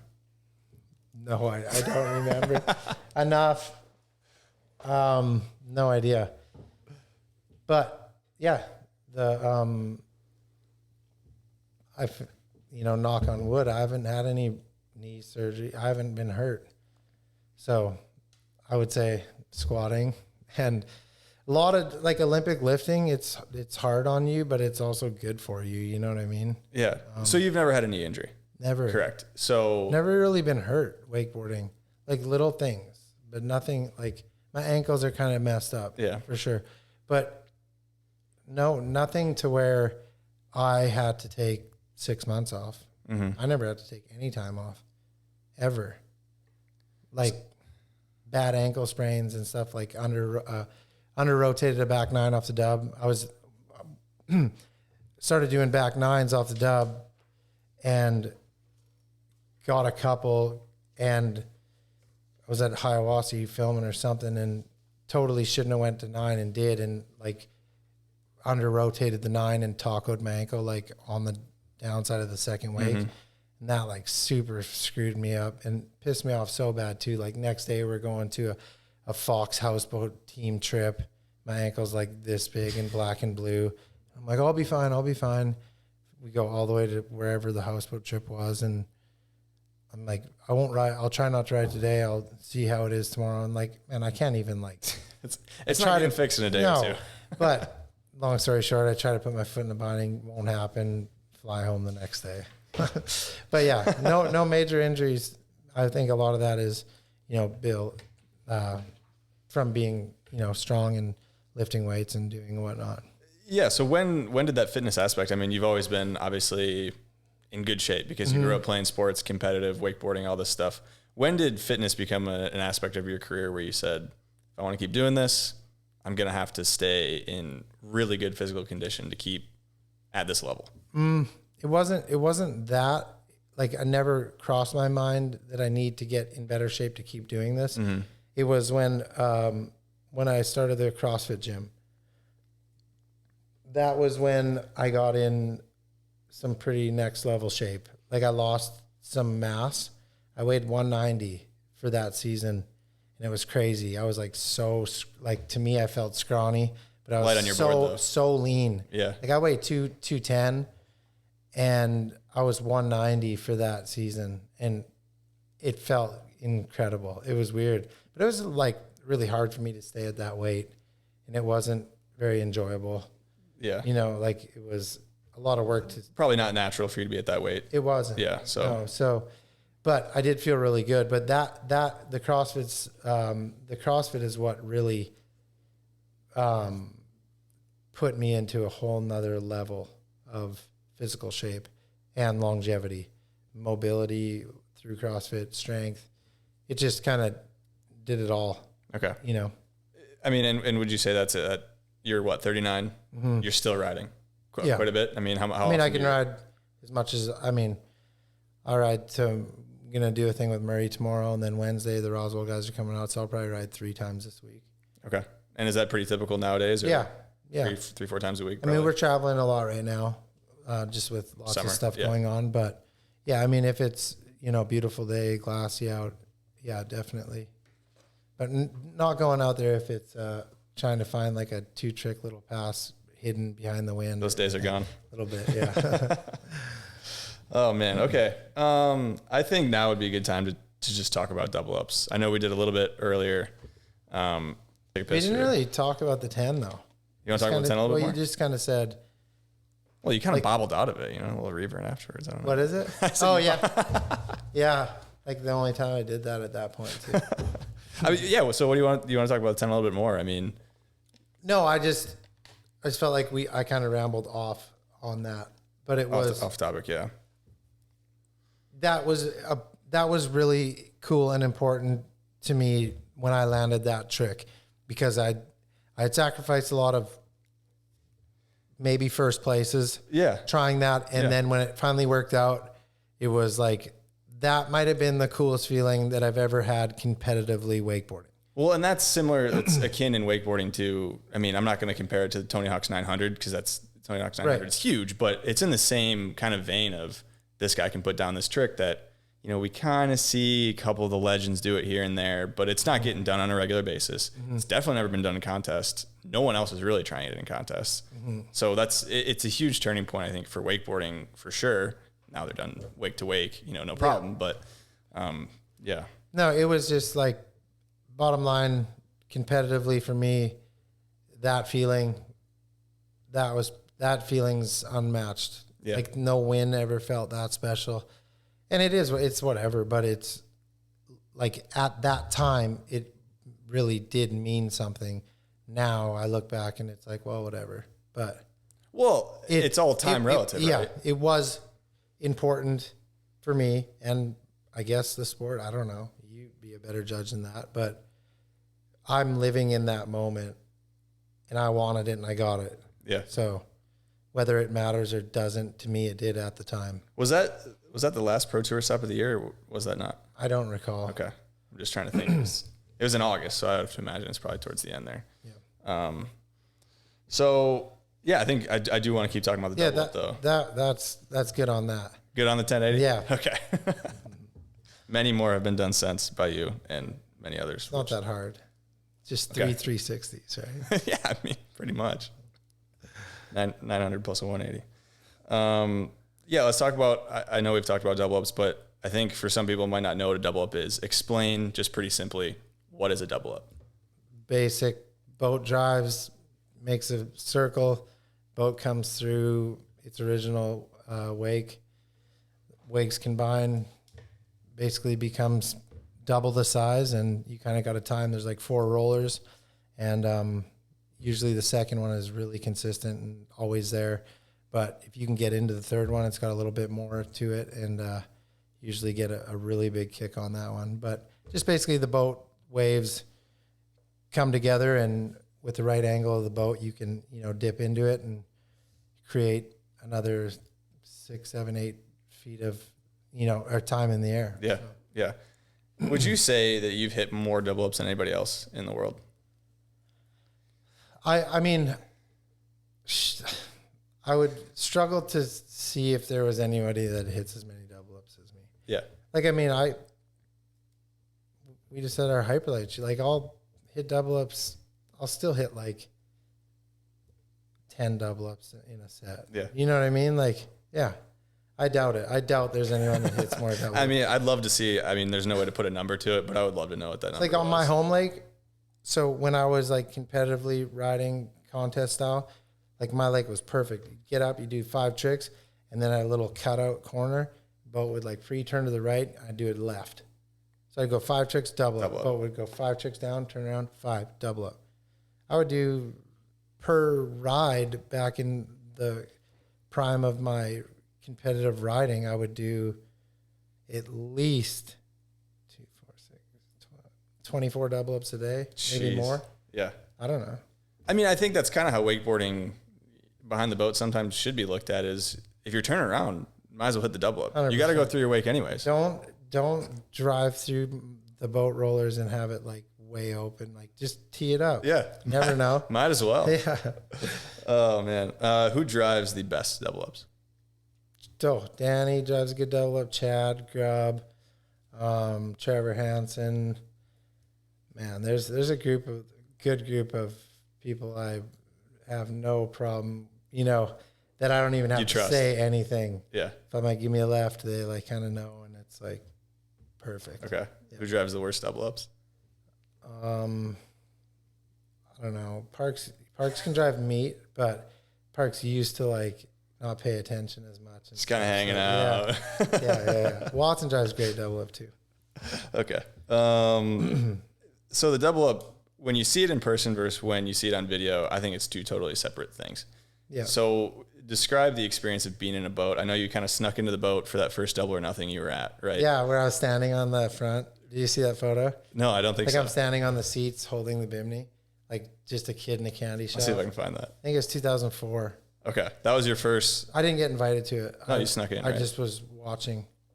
Okay. So the next year I got invited. Describe the difference between seeing a double up on video and from the boat or even riding. Yeah, I mean, it's when you're watching it like through a video, sometimes the filmer can create that feeling of how big it is. Show the peak, yeah. But it really is, not all of them are like that great, that big. So I think like the times where if you're just trying to go as like the biggest air possible, and you just have a guy filming in the boat, mm-hmm. that shows and justifies like the height, like how big sometimes you can go. But if you had the opportunity to like not hit, but like roll the first roller, roll the second, and then like look down that third roller to some of the double ups, triple ups that I've hit, like you probably wouldn't. You'd be like, no way, like because there's tons of double ups that I bail out on, and I'm like, no way, and that they're like face height, Yeah. you know. So I don't. The best perspective you're saying is when you're cutting into it. That's how you can really get a feel for. I mean, what hitting a double up really is. Yeah. Okay. And it doesn't matter what boat you have. Anyone listening, you can have the old fish and ski. 100%. Anything. A little ski boat. Yeah. Just drive a double up. It's great. It's fun to try and time it too. So you mentioned a triple up.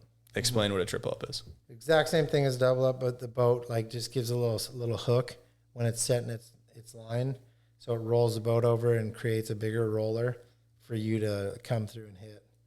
And like you can get really creative with like how big and much of a kink you put on a triple up, and you know you can set rollers that you literally can't hit because it's so big.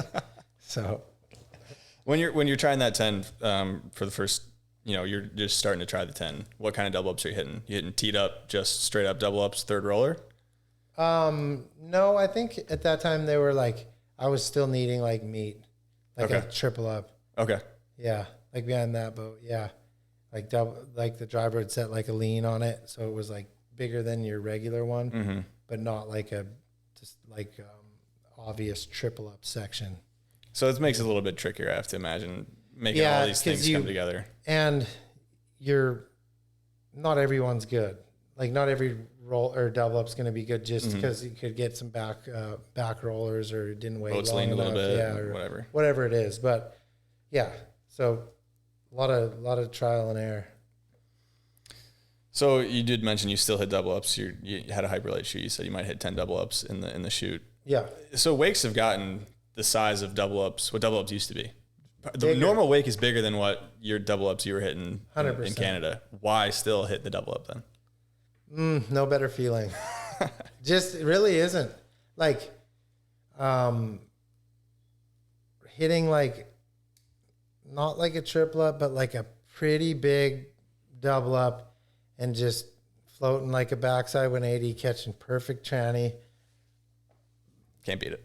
Cannot beat it. Okay. Especially because like it's a simple maneuver, but when done big and like it's impressive. If you're in the boat watching someone, oh yeah, it's just like wow, shoot way above the tower. Yeah, that was sick. Yeah, no better feeling. Okay, so we were talking about double or nothing. 2004, you kind of snuck in. You're just with the legends, seeing what it's like for them to hit double ups in the flesh in like a competitive kind of format. So you got the invite. Explain or just run me through like that first double or nothing you were a part of as a competitor. Yeah, first double or nothing that I was invited to. I don't even remember where it was or which one it was, but yeah, I mean that's a pretty big honor. It's Parks' double or nothing. Red Bull sponsors. Red Bull does it right. They, take care of everybody really well, and it's very proper. And Parks only picks like 10 people, so there's more than 10 people that are, capable of being in there. But you get a spot that means something. So you're invited. You ride. I don't remember how you did that first year. I don't even remember where it was. Okay. If you did tell me where it was, it would be easier for me to remember. Okay. I'll pull that up and see if I can put in maybe some clips of that first one if we can find them. But you did win. So not that year, but afterwards. Oh, okay. Yeah. Describe winning double or nothing, because you're a double up guy. Yeah. Describe that feeling. Oh, I mean, amazing, right? Like, and Red Bull and Parks, they always have like the sickest prizes, and like, I don't even know if it's money. I don't think it was. It was like, maybe it was money and like an experience. I think the year I won, we went to like a NASCAR driving experience. Yeah. So they flew us to, forget where it was, and we got to like drive NASCARs by ourselves. Incredible. So would you say it's kind of akin to winning a Rider of the Year in the sense that this isn't a traditional, hit your pass, stand it up, work your way through the event. It's you're invited. So first off, Parks thought it was you're important enough to come and ride. And secondly, I don't know if that's a rider judge contest. I don't know how it was back in the day. Yeah. Okay. So that as well, your peers are thinking this guy deserves to win. Plus the event itself. I do want to talk about events. So the Double or Nothing, you said Red Bull does it right. They give you this experience. You can just kind of look and see through the video that they're taking care of the riders. That there's, the bibs look good. The podium looks good. Everything looks good. It's a big deal. Contrast those bigger events like X Games and some Red Bull events to the traditional Pro Tour in terms of, maybe not nowadays, but back then, what was the difference between those style of events? I mean, the Pro Tour for a good part of my career was great. Yeah. It was really, there was people, there was outside money involved. It was great. Lots of competitors. Huge party. Everybody lining the shores. Yep.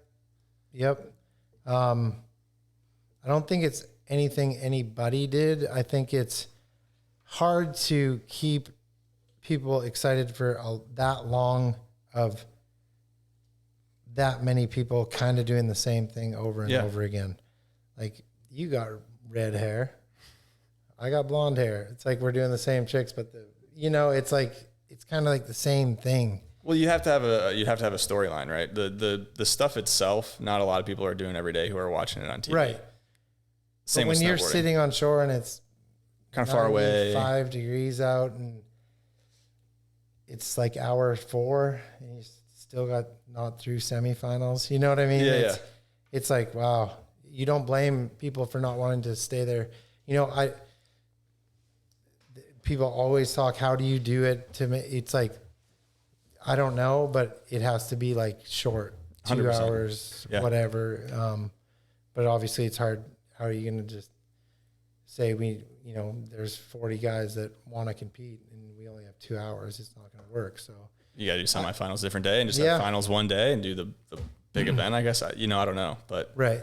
But the Pro Tour back then was a huge deal. It really, 100%. So we were talking double ups. I want to know if you've had any close calls with the handle, the rope. I see a lot of people cut into double ups wrapped, and seems like you can have some issues when you're coming down. I know you said you haven't got any injuries from them, like real injuries. Any close calls? Yeah, I did put my arm through the handle one time, but it wasn't on a double up. It was just wake to wake trick, and that was like crazy. It went like all the way up to my armpit, and I was like dragging underneath, and I was like, it took a minute to like understand what was happening. It's like, oh crap, my arm's like stuck. Yeah. And got it off, but was fortunate, never like really didn't like hurt or rip or any like shoulder or anything. But the dub, no, nothing like not tangled up. Or I've had some close calls where like I hit the double up and the chase boat is like in a really close area, and I like hit it anyways and think I'll be fine, and then like the chase boat's like in the way basically, and like almost hit the boat when you land, Yeah. I've had some close calls with that, but nothing, knock on wood, like really close. But the shot was sick. I mean, that's how you get the sick shot, right? You got it right on the line. Yeah. I think it'd be a good time to talk about some video parts you've had, or video sections. You had the opening part in the Butter Effect, which throwing it way back, right? Yep. How did that opportunity come about to start filming, for a video part? Kilgus. That would have been just me being in the right place with the right people. I was still young, but I was hanging out like with that crew, and Kilgus and I have always had a great relationship, and I was always willing and able to help him whenever he needed help. And then the opportunity, I think he always put a couple of people in his videos that were maybe not at a certain level or whatever. Up-and-comers or and when I started filming with him, I think it was just, I was on, and I was always getting clips, and I was always down to film and ride and keep going. And yeah, it worked out. Someone who would be easy to film with. Not. I guess so. Yeah. You don't have to wake him up in the morning. No, and get no, out of bed. no, He's no, always ready to no. get after it. No. Definitely. So that is that up down rail you hit in that video. Yeah, it was a Fox Manor. Yeah, There was a gap. It looked like you kind of cut away from it several times before you committed to it. Chickened out. What was that process of figuring that out like?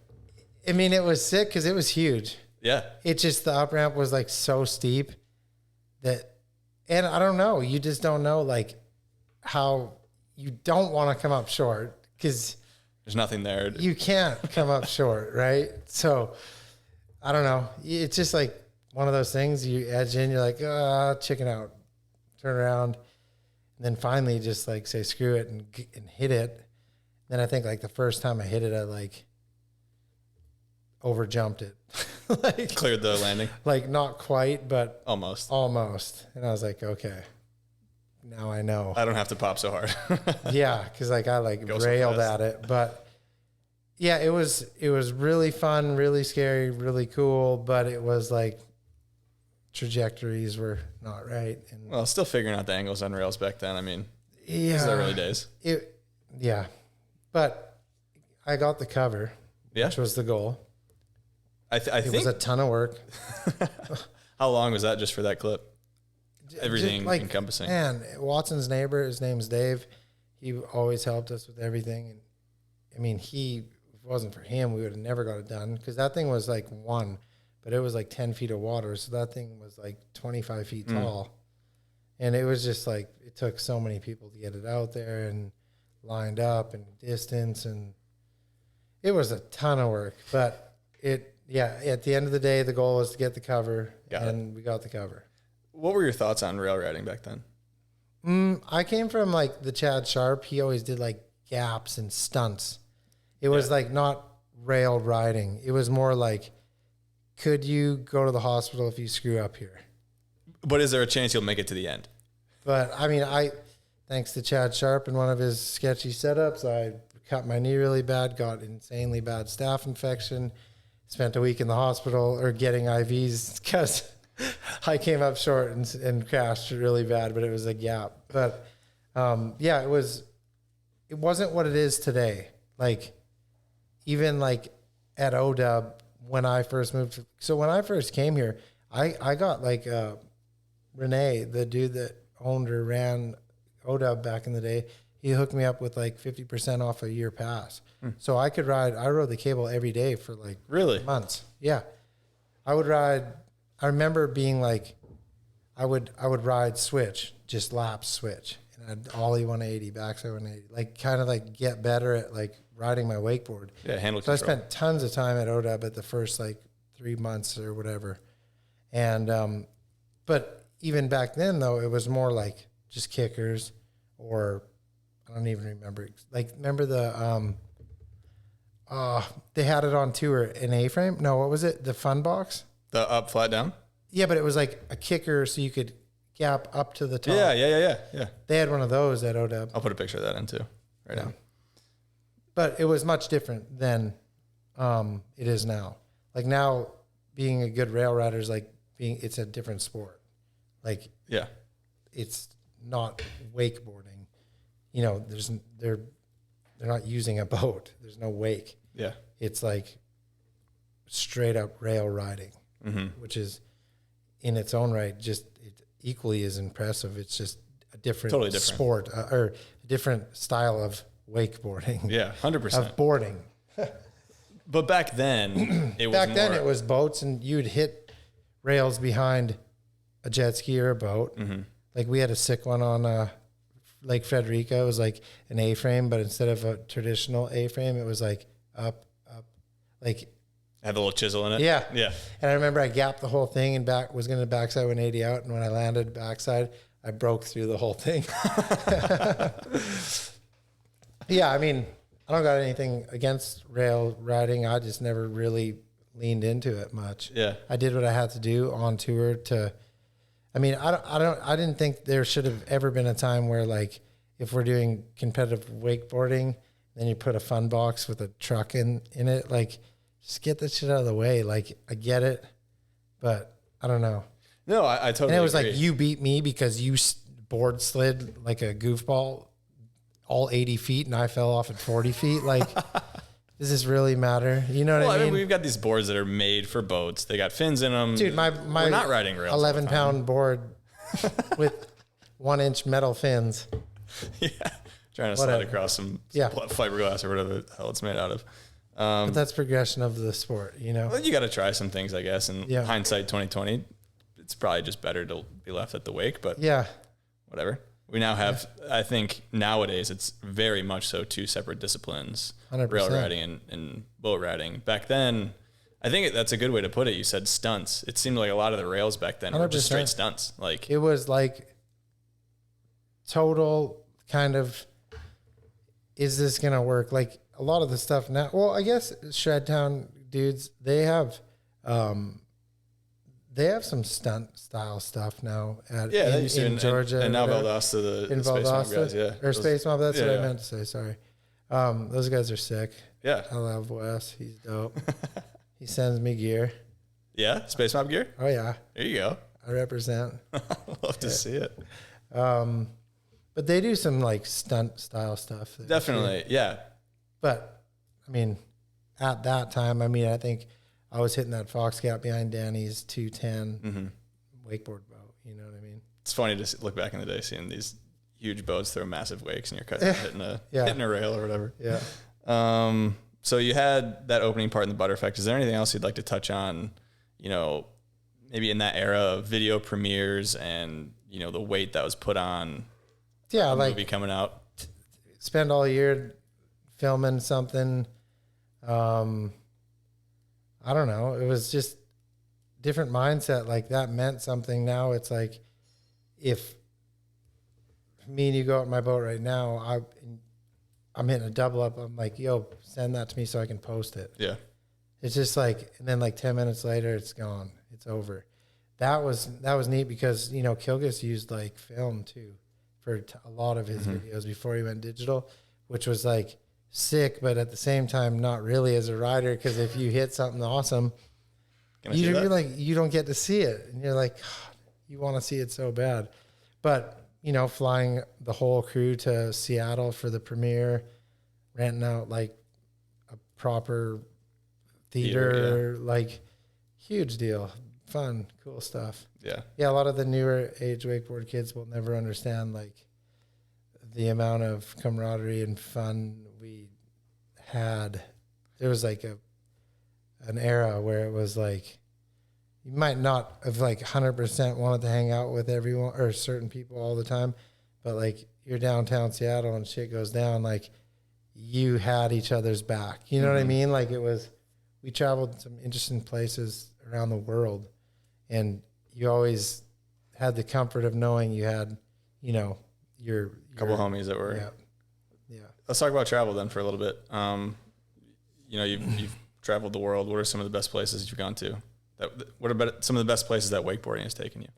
I mean, it's really funny because a lot of when I'm talking with people about wakeboarding, or, you know, they ask, where's the tour go or whatever. And I said, you wouldn't believe some of the places that like where I've got to go for wakeboarding, like in China, like crazy places in China. I've been to Russia, been to like Dubai, obviously a few times.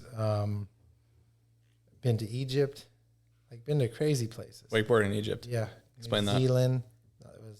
They tried to do an event in Egypt. Dude, the whatever ocean it is, you'll have to look it up. I'm not good like that. They were gonna do a tournament, and it was like in Egypt, and we go to like the ocean to where it's gonna be, and you know those docks, like the plastic ones, like they're like for the ocean, so they roll with the waves. So I got like 200 feet of this dock, and it's like, and the dude brings the boat in like to the end of the dock, and I'm talking like 6 foot ocean waves, and the boat's going like rocking. He can't dock it, and as he like goes, he hits to go back up, and the boat goes hits this huge roller, and the prop's like out of the water. And he's like, wow, and like we're like, what? They can't do it. So we're all in Egypt, and we can't compete. Well, is this just a random pro event? No, it was part of the IWSF or whatever. Okay, that is. Where was the plan to go riding if there's 6 foot? I don't know. They thought maybe it would get better. Calm down a little bit. Yeah. At night, maybe, or in the morning, maybe a little bit. I mean, the biggest paying prize money, the absolute worst conditions Funny you how could that works. ever fly to like China for the most prize money, but like it's crazy. It's very interesting how that works. Yeah. China, was there a contest in China? And I know you shot like my first small hand, video, right? My first hand. So like the filmer that worked for Phil TV, they come and live with you for the whatever. So we were filming my first hand, and we went to the the stop for IWSF in China. Okay. So we filmed like that was part of my first hand, was going to the China stop. Okay. And I ended up winning it. What was that purse? Do you remember? 15,000 For first. Okay. Yeah. Big money. I mean, great payday. Yeah. For the weekend, and you get to go to China. So How's the wakeboard scene in China? Or was it? yeah, not much. No? I mean, I don't know where we were even, honestly. Yeah. It was beautiful. Like we were in the mountains, and it was good conditions. But yeah, I think they just had like a ton of higher up people, like kind of a thing. I don't know. Like an entertainment event that was part of something bigger? Yes. Okay. Yes. Cool. Yeah. Up Dog. You remember that video? No. You remember Up Dog? What's that? The guy's name Ronnie, maybe? Oh, Ronnie. Yeah. Was I in that? You were. Was I? Yep, you were. I don't even recall. And maybe you never saw it. You had 5 toe front nines in that part. I was wondering why you didn't have 6. You had other tricks too. But I was wondering why you didn't have more. Well, I don't know. I didn't even know I was in. I reached out to Ronnie. He didn't get back to me, but you don't remember that at all? I don't. Okay. I mean, I remember Ronnie, and I remember him doing the video, but I don't think I was going to be in it. Well, you're in the YouTube version, so maybe there's a different video for DVD, so I did 5 nines. 5 toe nines, toe front nines. 9. There might have been a couple switch ones in there, but it was just. Yeah, I don't know. Maybe I was trying to 10, and he just kept putting the 9 in. X Games. So did you have 1 or 2 real wake parts? Just 1. Oh wait, I got real wake. I got to compete at the real X Games. Yeah. Let's talk about that first, then. Yeah. What year was that? told this story. I had to text Danny because I was talking about this and I couldn't remember. It was the last year that it was the real wake at real wakeboarding at X Games, like where you like part of the main X Games event. Yeah. Okay. Trying to think of what year that was. 05. 05? Okay. Was that did you do more before that, or was that your first one? No, that was the first. I got invited to that. That was your first one. And it was the last one. Like in You LA. shut it down. Huh? You shut it down. Dude, you know what so you get a practice ride. Like X Games, this is like the real deal. Yeah. Is that Fair. Yeah. Like biggest, baddest, we're in LA, like amazing. And you get a practice ride. I have like my X Games run. I'm like still green, like this is early. I'm capable, but I'm pretty shaky yet. My practice run, X Games gold all day. All day. I'm like, I'm going to win X Games, dude. I'm going to win X Games. Okay, fast forward. I think they just go straight to like, I forget how they did it, but it was like straight into the final or whatever. First trick, fall. Second trick, fall. Peace. 1, 2 out. X Games. There it was. Oh, I was so bummed. But my practice ride, I rode exactly perfect, exactly how I wanted to. I used it up. I used up my winning ride, and I choked. But yeah, it was, even just to get to be a part of the one was extremely cool. Yeah, explain that whole experience, because nowadays it doesn't exist. Think of like the best thing, whatever you're into. If you're into like the best skateboarders, the best everybody all in one spot, the best ramps, the best, just and X Games at that time too was like it was so cool. Like even if you weren't in action sports, like famous people would go to it to watch, and yeah, it was just, you really felt like you were part of something. Yeah. Yeah. So in terms of them taking care of you, do they fly you out, hotel, food, the whole nine? Yeah. It's all taken care of? Yeah, I don't recall. Yeah. I mean, I don't recall like the specifics of it, but yeah. I mean, I just know it was like we were a bunch of dorky wakeboarders in a real cool event. You know? We got real action sports athletes like Yeah. Tony Hawk and stuff out here. Yeah. We're riding our water boards. Yeah. Off-site. Was it off-site? Well, I think it was on-site, but on the... I mean, water's only so part, close, yeah. I'm sure. Yeah. Was that freshwater or saltwater? I remember. All right. X Games Real Wake, the video parts. Yeah. Did you do two of those or one? I got of those? to do one. Just one? Yeah. Okay. Well, what happened was, I forget what happened. I was supposed to do it with Kilgus maybe or something, and then last minute he couldn't, or anyways, I got real short notice with Chase Hefner, and Chase is awesome. Known him for a long time, never had the opportunity to do anything with him. But I mean, this is Chase, like he's making real money. He's got his own like real things happening in his life. And basically we kind of had an idea to do some things at night, and it was just not good. So, I mean, was somebody injured and the notice was short, or is it just a naturally No, short I think I got the invite. I was invited it makes sense. You're a master legit athlete. Invite. Yeah. But I think I don't know what happened. It just seemed, or maybe it wasn't short. It was just me and Chase were like, yeah, screw it. Let's spend all the money on renting lights and doing all this and we had drones. And then we were at the projects or the boarding school, which is a cool little spot, but I was trying to hit double ups, and like it was nighttime. Yeah. There was fog, smoke, and I was trying to hit double ups. So it was stupid. That's what you do, baby. Hit double ups. It was a waste, yeah. So doing it again though, if you know, you could go back in time and knowing what you know now, what would you do differently? I would have shot it with my good friend Aaron Rathy, and we would have been like, fuck it. And he brings the best out in me, and I think I do for him too. And I mean, to the day, my favorite thing out of my whole career was when me and him did the like Rockstar video / I think it was called Still. Yep.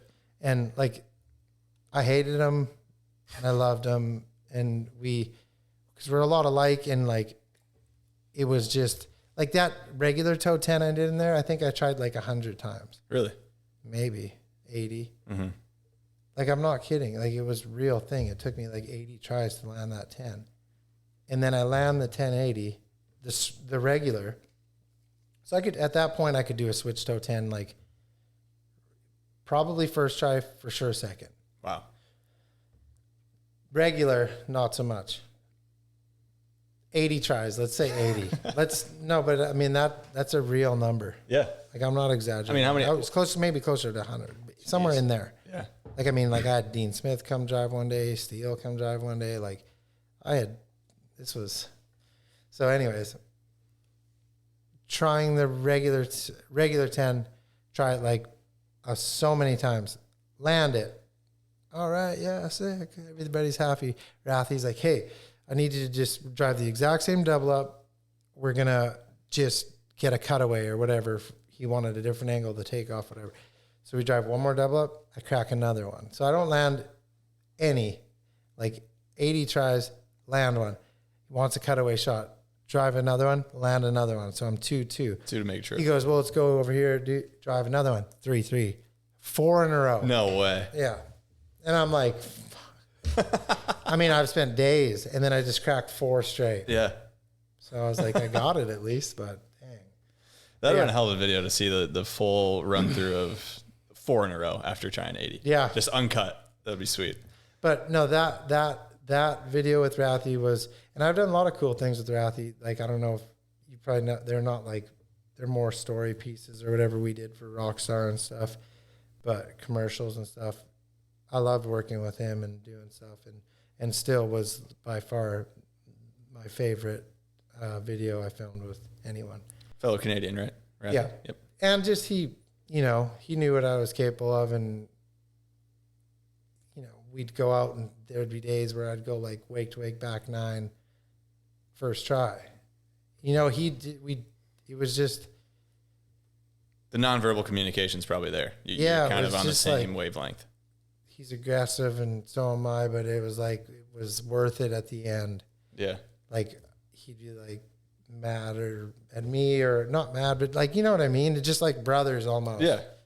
Like you're not upset, but you're just like, screw you. And then like at the end, everybody's happy. But yeah. It all works out. 100%. It's a little bit rough and aggressive in the middle, but that's kind of how you want it to be sometimes. Yeah. Rewritten, that intro. You remember that? Yeah. What is it? 8 boats? Yeah. Is it 8? Yeah. Something like that. Explain that day. Chaotic. Yeah. No, it was a great idea. Super cool idea. Was that your idea or Murray's, or kind of a I think combination? it was mine, Okay. to be honest, but Murray definitely helped set all the logistics up and get it dialed in. But yeah, it was pretty chaotic, but it worked out. So this is pre-drone days. So or not you, but Yeah, we did a real heli. A heli has to be rented or chartered or however you do that. Are you practicing beforehand? Yeah, we got that dialed in. Yeah, Okay. like I think the day before we brought all the boats there, and yeah, went through it all. Yep. That's a lot of people. 8 boats, 8 drivers, 8 riders. Yeah. Plus video and photo guys. Yeah. It's a big production. I think that's one of the coolest in action sports. I mean, that's one of the coolest intros to a video. Yeah. Hands down. Yeah, that was really cool. Kind of change gears here a little bit. And Hey, one time, Body Glove, Greg Browning, they land a helicopter in my backyard.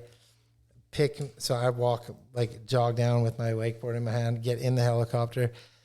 Helicopter lifts up, flies across town, my boat and a driver waiting in the water. I jump out of the helicopter into a double up. no way. So Is that on video somewhere? yeah, it has some to be. Body I Glove gotta find thing. that. But like how times have changed. Seriously, holy Got picked cow. up in a helicopter. My neighbors thought like someone died, because it was like like an air heli to medical. go to the hospital. No, I'm just going to the other. I'm just going wakeboarding. Let's hit a double up here. Any other videos you want to touch on before kind of move on a little bit? I don't know, man. All right. There's been a lot. I could bring up some more videos that you didn't even know you were in, maybe. Yeah.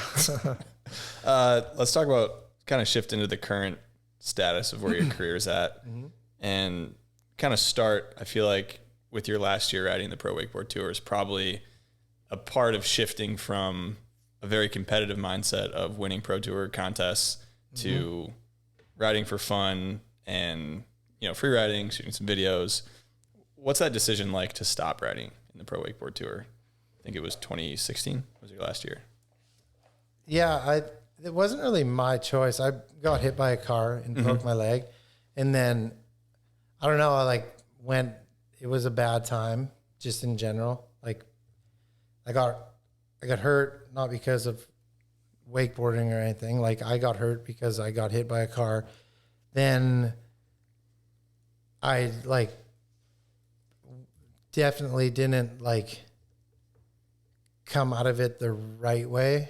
I went the other way with it and was just not being, I would just, I don't know what the word is. I got in a dark spot with that. Yeah. And then I just didn't really come out of it for a bit.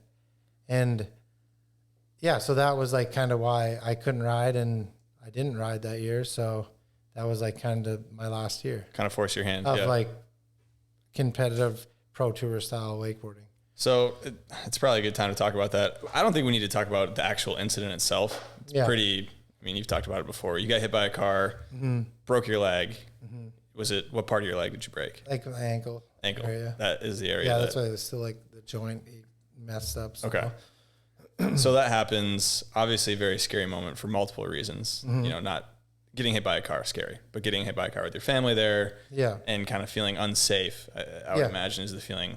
So what's the road to recovery after that? Both physically and mentally has to be. Well, physically, not that big a deal. You know, I broke lots of bones just in, you know, throughout life, but mentally was definitely like the hardest part. Yeah. It was a lot of different like things, like you said, not like whatever about wakeboarding, but like just that situation is weird. Like never really had anyone try to kill me before, which was new. So that's different. Then like the kids being there and just chaotic, like weird, you know. I would rather have not have had to go through all that. But that's where I was, and that's what the situation was. So I, instead of being proactive and whatever, I went the other way and was drinking a lot and not really, you know, communicating and hiding it pretty well, but you know, hiding what, the drinking or the negative emotions you're feeling and the struggle that you're having? All of it. All of it. Okay. Yep. Like all of it. Hiding it all pretty well. Being able to put a smile on and everything's great, but you know, it wasn't. And that was a big reason and basically the turning point where for me, you know, alcohol was no longer something I believed that I should, you know, I had to stop what was, at that time I was in where I was mentally. And then if I was drinking, then I could be like, not worried about it when I was drinking. So then you're drinking all the time. Because you just keep pushing it off. But so then when I finally, you know, was able to stop, that's when my whole life kind of like got a little bit clearer and for the better, for sure. So this is, I didn't have a bad life. I just had a bad moment. Yeah, I always was able to party, have fun with my friends, and never really seemed to be a problem. Mm-hmm. And then that was what became a problem when I went through that stuff. So after that, knowing that I was just no longer going to participate in drinking because, I don't know, I didn't want that anymore. Yeah. Like I got to do that for a long time. The fun was had. It's a different part of your life now. So you haven't gotten injured on your board, you said, other than, you know, a couple small things. So this is the first time I can imagine that you're off your board, you can't ride. You can't really participate in the career, your livelihood, basically. Is that kind of some contributing factors to, in addition to this really weird event happened? It was really scary. Guy tried to kill me. Now I also can't do the thing that I've been doing the past X amount of years of my life. I guess it's a fascinating thing to think about, going kind of in a bad place with drinking. What is that point of, hey, I'm going to stop. This is going to be, you know, is there a moment or is it gradual? Yeah. I mean, it was wake up every day and tell yourself you're not gonna today. Yeah. But then by the time in the afternoon, tomorrow, start tomorrow. Kind of rationalize it in your head. I'll start tomorrow. Yeah. Oh, it's Wednesday. Why would I start Wednesday? Got to start Monday. Diet starts Monday, right? But yeah, I couldn't stop is why I knew I had to. That moment you realized. I couldn't stop. Yeah. Every day, I'm not gonna. Whatever. We'll do it one more day. You know, like not being able to stop was when I knew I wasn't, was when you knew you needed to. I had to. Yeah. And it was just like a ton of things, like just wasting money, wasting time with my family, like just wasting away. Yeah. Like just not good. I was there, but I wasn't there. You know, I was Physically, home. not mentally. Yeah. I was home physically, but I wasn't, you know what I mean? Yeah. So yeah, that was when it was like, I need to get my shit together, because everything I have, my wife, my 2 kids, my financial, where I am financially, all that became, I got all that from being the way I am. And then I was like, are you really going to give it all away? Yeah. And lose everything that you thought you wanted so bad your whole life, was to win, to be one of the best, to achieve. Be a good role model. And then now kids, it's like you're literally you're slowly letting everything go. Yeah.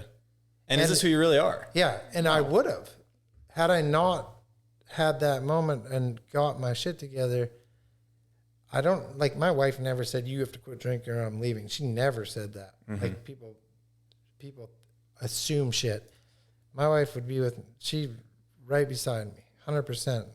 We're solid as a rock. Yeah. Like, there was not I do this or this happens. I chose to stop, but I also knew that, like, people are only human. Like, you can only put up with someone being rude for so long before you don't want to be around them. You know, you can only be a bad dad before you're, you know, like, it was just time to, like, because had I not, I don't think I wouldn't be sitting here talking to you. Wouldn't be probably a part of a lot of people's lives. Like, Mm-hmm. and that's just the truth. It's a slippery slope.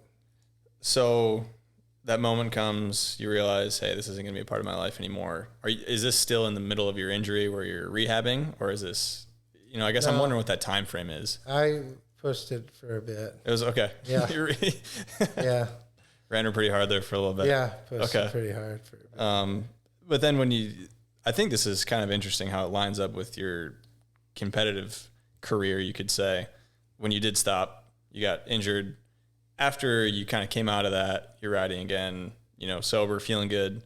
Was there ever thoughts of, hey, I'm going to go back to, riding the pro tour or doing, a bunch of competitions again?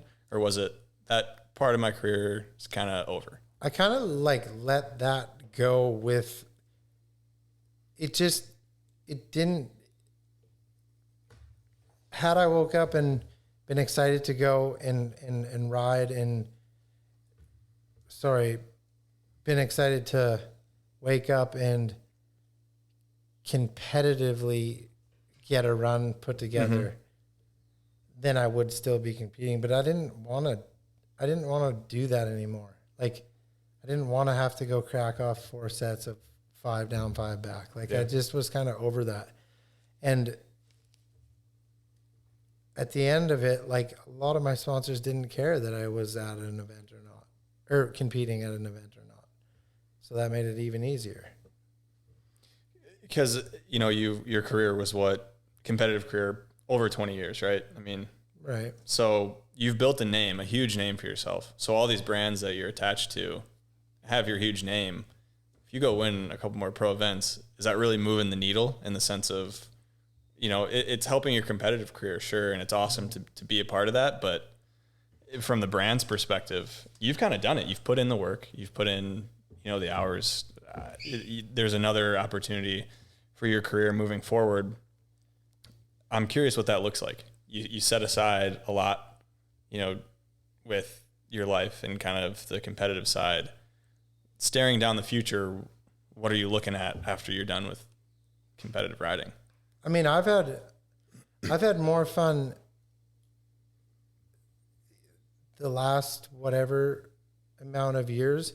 So like in 2020, so I signed with Nautique boats. Mm-hmm. I've been with Mastercraft 15 years. Okay, yeah. No one does that. Like, name another dude that was with one of the best companies, Mastercraft, Nautique. They're the top dogs. Yeah. So I'm with Nautique or Mastercraft for 15 years. And 2020, I signed with Nautique, the best boat company, the best boats. Like that shouldn't really happen, right? Yeah. I mean, I'm like, well, this is insane, but I mean, it's like Tom Brady leaving the Patriots, going to the Buccaneers, right? It doesn't happen. I'm just saying, like, I was with that brand for a long time. Labeled, people knew me with that. Yeah. And now here I am, and I've had more fun in this stage of my career being able to do all the things that I've been doing with Nautique, the regattas. Like, I've felt like I've been more involved and had more outreach in the past, whatever amount, 4 years or whatever, than I did prior. Yeah. Like my interactions with people, whether they're still wakeboarders or they used to be or whatever, boat owners or water sports people, has been bigger in the past 3.5, 4 years than it's ever been. Yeah. Explain that transition, because that's a huge deal, like you were saying, going from Mastercraft to Nautique. I mean, those are the two top dogs, right? In terms of, towboat companies. Yeah. Explain that. How's that happen? It's bizarre. I've always had a very respectful, great relationship with multiple people at Nautique. I never crossed any bridge, anything throughout my whole career. I'd go to the Nautique events. I would, thank them very much for, whether I did good or not. I'd always make a point to find the individuals and say thank you for putting this on, because at the end of the day, I'm an athlete, but I understand business, and I've been able to do that with wakeboarding and outside of wakeboarding. Mm-hmm. And that goes a long way, me coming up and finding you and thanking you for putting this event on, because you don't have to. These boat companies don't have to. So they put marketing money, budgets, prize money, all the people they pay to put these events on. It's like a lot, and they don't have to, but they choose to. Mm-hmm. So just a simple thank you from one of the competitors, that means something to that person. Stand-up guy. And I'd always done that with Nautique, and they were always had good, fun relationship with all those guys. My 2020, didn't really think anything would come of it. I just let some people know that I would love the opportunity if that was ever anything they were interested in. And fast forward, and I'm dropping a photo of me in a Paragon on my Instagram. Is that how the announcement went? Was that the first? I mean, was that the first? Once they, of course, Nautique did a thing, but for me personally, yeah, I just quote. How was the response? Oh, it's crazy, because no one knew. Yeah, no one knew that was coming. That's a big deal, and it was awesome. It was great. Yes, huge. And then, of course, what does that do? That gets you excited, rejuvenates you. Now I'm like, heck yeah, let's go. Let's go do stuff. So that was a huge deal. That helps with the longevity, being excited, getting to, I mean, come on, the G comes out. That's been the best wakeboard wake ever since. Mm-hmm. It just is. So a lot of the years I was always riding a G. It was the best wake for wakeboarding. All of a sudden now I could do all my hardest stuff behind a G because the wake was so big. And then, the MC went the other way with the wake. It was like a complete 180. The original pickle fork was great, and then the G came out and it took over. So I am so excited and blessed to have got to sign with Nautique in 2020. This stage of my career. Yeah. You're real tight with Murray. Obviously, he's been with Nautique for I don't know how many years. Long time. 100. Yeah, 100 years with Hyperlite, 100 years with Nautique. Would you say that relationship also played a good role in, maybe now more so than when you went to sign, but is that, a really crucial aspect of having Murray in your life to further your career, seeing how he furthers his career? Well, he wouldn't have even known anything till he would have seen it the same time you did. Saw it on Instagram. Yeah.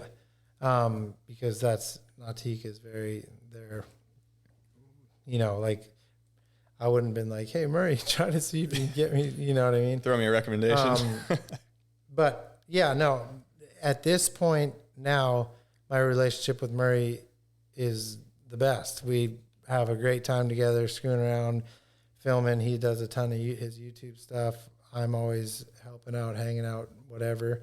But yeah, if he allows it to be fun for me still in times where maybe it wouldn't be. Like when me and him have to do when we get to do a hyperlight shoot, like, we're older than the younger guys now. Like him and I have a great time. Not that we don't with like Noah and them. Of course we do, but we're just a little bit older. So Murray's been also a huge part in the later part of my career. Okay, so I do want to touch on that a little bit more. So Murray's done a really good job of staying relevant and staying active in water sports. He works, though. He does work hard for that. Works his ass off for it. I'd love to talk to him at some point. I DM'd him. He didn't respond, but maybe he will one day. How do you... I could put a word in for you. Could you put a good word in for me? That'd be great. How do you and Murray, but you more specifically, manage to stay relevant, as you're getting older? You're not competing. How do you manage to stay relevant and fresh? I don't know. There's not like I don't know. Or keep things fresh. How do you manage to keep things fresh? My social media, I mean, obviously that's how like most people see you now. I try to do it. Aside from some of the posts that I have to post due to, sponsors, I try to like put decent content out. Like I don't want to just have a overload of not good stuff. So I should be on it more, to be honest. Like I don't do enough, I believe, but I also don't want to just put too much stuff out there that's not decent. Yeah. So I'd like to try to have stuff that's current, that's still impressive. Like whether or not I could win a pro tour or not, I want to still be able to post something of me on my wakeboard to where maybe not all of the top guys could still even do, whether not just trick wise, but the double up stuff. I love to do that because I feel like it's like an art, like not getting hurt, timing it, going way bigger than anybody goes wake to wake. You know what I mean? Yeah. Like that's fun to me. So I like to try to still put out content that's current, that's still legit, where it's like, maybe it's not like a 1260. Still impressive though. It's still like, wow, that was pretty cool. Yeah. And just, I think you just get smarter and with age and, I know where I am important and I know what's important and where to be, that I can be an asset to my sponsors. Yeah, where am I effective? Yeah, and that's teaming up with Nautique has been huge because they do so many things, so many events, different places, and I do good with them. So it just seems to all be working out. What boat do you have? I have a Paragon. 25, 23? 23. Do they make a 25 Paragon? They do. Okay, 23 and 25. Gotcha. Yep. Do you like the 23 wake better than the 25? I haven't had a ton of time behind the Paragon 25. I mean, I'm assuming the 23 is the most premier size of a boat for the wake. But, I mean, I'm sure the 25 is. I mean, I know it is, but a lot of us have the 23. Yeah. Maybe you don't have that many friends. Don't need the extra 2 feet boat. Let's talk about Hyperlight. You've been, it's over 15 years now with Hyperlight. So how do you keep things fresh with them? You get a pro model every year, right? Are you tweaking the pro model still? What's that process nowadays like? Yeah, I have my current shape right now, but I just signed off on a new shape. It'll be coming out mid-season, I believe. 154. Big boy. Big boy. 150 and 154. Full new shape. I'm going to keep my current shape in the line, but also have my new shape, my new board in a size 54 and 50. So two pro models this or next year, coming year, whatever. Yeah. Is it called something different or? Yeah, You gonna say? Well, I don't think it's not like out, but yeah. Well, it won't be. Well, we can probably guess. Do you have a third kid? No. Okay. Well, so it's not named after. Well, you've named both your kids after wakeboards, right? No. Wait, what? Yeah. Did you name your kids after your wakeboards? That's the best. Is that Lindsay's idea or is that your idea? I've heard that before. No, so it's going to be called the Cruiser. With a K and a Z? Yeah, same as my son. Cruiser. Okay. The Cruiser 154. And when's that? Mid-season. Mid-season. It's July now. It's called the Cruiser GLS 154. Is it directional or twin tip? So the GLS stands for Grayson Lawrence Stump, which is Aaron's, my shaper's son that passed away. Okay. The 10-year-old, horrible brain cancer deal that took him pretty fast. I'm really good with close with Aaron, so we decided it'd be cool to honor his son Grayson and the whole initials sound cool, like the Cruiser GLS, which is Grayson Lawrence Stump. Sounds cool. Yeah. GLS 54. Kind of sounds like an old school snowboard. Yeah. So that's where that name comes from, and we're gonna donate. I think me personally, like a couple of bucks a board, and then Hyperlight is gonna do something. So we'll donate every board sale to his son's foundation. Wow, that's awesome. Yeah. Is that kind of a pretty cool graphic on that too, I'm guessing? Or I'm not signed off on that yet. Okay. Still working on it. Kind of shift gears a little bit. As your career has continued, you pick up sponsors and sponsors come and go, basically. You had been with Rockstar for a long time. Long time. What's that like when it ends? It's hard not to feel it's hard not to take it personally. So Rockstar was a individually owned one guy. His name's Russ. He started Rockstar, ran Rockstar, sold it for like $3.7 billion. Yeah, crazy. Like huge. When that happened, a ton of changes happened. A lot of those amazing dudes that I spent a decade with lost their job. They became like employees, that are no longer there. They had like 1,000 athletes. When Pepsi came in, there was just a lot of changes, and Wake was one of them. So I rode for Rockstar forever, and I made really good money with them, and Steve Mateus, he took care of me unbelievably. But it's still like, you're like, damn, Well, I'm wondering what that's like. Yeah, you're like, really? Like what? You're like, no. The hell, man? No, man, no.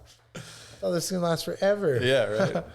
No, it sucks because it's hard, and it's hard not to take it personally. Yeah. You're like, but it's even worse for him. I mean, he had to call probably 100 people. Like, hey, dude, it's, Pepsi, now it's over. So is that what it's a phone call? Yeah, I think it was a phone call. Are they just saying, hey, we're not renewing your contract, or well, obviously not signing another one? It's under, Pepsi bought it, and there's new people and new things happening, and Wake is not one of them. Some suit decided that it's not worth it. Yeah, so it is what it is. You got to, be happy for what you did get. Yeah. And then at the end of the day, if you got if you don't have any money left over at the end of it, it's not really Rockstar's fault or anybody else's fault. It's really on you, on the individual. If you made bad choices financially, then it is what it is. Don't complain that they're not signing you again. Complain that you maybe spend the money. Right. I mean, it's just like it's free money when you're paid as an athlete. Like it's like you're lucky, you just get paid. It's like, well, yeah, I don't have to go somewhere at 8 Clock in, and come clock home out. at 5, but it's different.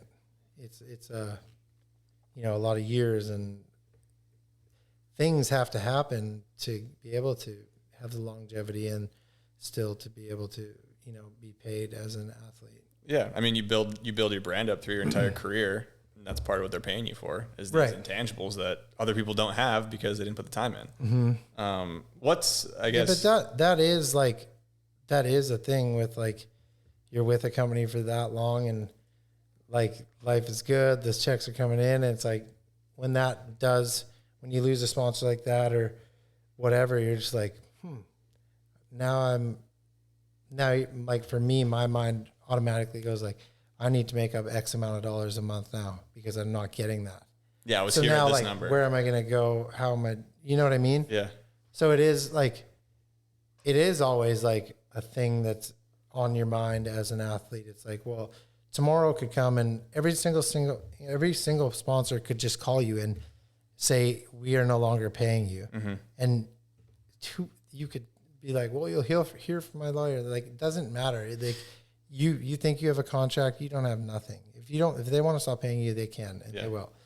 And there's like that little side of uneasiness, knowing that your job security is like Dependent on others. And like, if the market goes bad, or what if boats don't sell, if wakeboards don't sell, if things aren't happening, the companies aren't just going to keep giving you money. Yeah. So a lot of things have to stay good for you to still make income. And who knows? 2008, 2009, there was tough times there for the world, not just wakeboarding. Yeah. I mean, I think that's also interesting. What was that like for you in 2008, 2009? Very fortunate, man. I was like peaking. Yeah. I didn't take hits there, but that's just, I was fortunate. Wakeboarding was still a pretty big deal then too. It was bigger than that was like a lot of the boats though. Remember, like when a lot of inventory and whatnot, and a lot of people got hurt in that area. But I was very fortunate at that time to be like kind of really, really hot right then. And one of the top guys. I was able to stay solid with all my sponsors through that. That's good. Yeah. I guess we can kind of shift away from that sponsorship type thing. As a longtime professional in wakeboarding, what do you think is crucial to keep wakeboarding as something that's exciting for kids to try? I mean, that's a good question because it's not easy, but like wake surfing is, like, to learn. Don't get me wrong. I watched Noah Flegel wake surf. It's insane. Yeah. Like, I'm not dogging wake. I'm just saying 2 kids, one tries wake surfing, one tries wakeboarding. The one that tries wake surfing is going to have more success very fast. They're going to be able to stand there without the rope faster than the kid's going to learn a back roll, a wakeboard. I think right now people still buy, and they buy a new boat, they buy a wake surfer, they buy a wakeboard. But do I think the younger generation likes the easier route, which would be take a picture of me for Instagram while I'm wake surfing, and then hop back in the boat and scroll? I think that's what's happening. It's like not a lot of kids out there willing to take a back edge on their wakeboard. Yeah. Because it's harder. It's hard to get good on your wakeboard. Yeah. Do you see that pendulum swinging back ever? Probably not. End of the day, if you can have a boat, have a wakeboard in the boat, and your wake surfer, your foil, whatever, I think it's fine. Yeah. I think there's times when everybody wakeboarded and there's times when less people wakeboarded. But I think the amount of the ability for the mother, the father, the little kids, the middle-aged kids, all being on a boat together, having something to do. spending time. Even the dad wake surfs, even the mom wake surfs. Like everybody's getting behind the boat at some point, whether it's on a wake surfer, on a wakeboard, on a foil, whatever it is. And at the end of the day, if there's people still doing that, we're all good. Yeah, as long as the wakeboard's on that boat. Even if it's not. I think we should keep it on the boat. I do too. 100%. Where would you like to see wakeboarding go? I know you kind of touched on it a little bit there, but in terms of, I don't know, competition or progression or events, is there anything on the top of your mind? Yeah, I mean, I watched the Pro Wakeboard Tour, and Kai did a heel 10, wake to wake. Ty does like toe side, backside 9. Nick Rappa basically rode out a double tantrum blind. I mean, he fell, but he can do it. Yeah. Tough time to be one of the best wakeboarders. No, it's insane, man. There's a really high level of the level is high, trick wise, insane. Sam Brown stands out so Love much. watching him ride. Just very awesome, so cool. Just makes everything look very unique and awesome. Yeah. What was the question? Where would you like to see wakeboarding go? It could be competitive. It could be how it's shown, anything like that. I mean, tough question, but I mean, the tricks, like you were just saying, are insane. We got wake to wake 10s, double flips to blind. You got all sorts of stuff that's going down. It's is the question is it unobtainable for almost everyone to get to that? I think the answer is yeah, for sure. But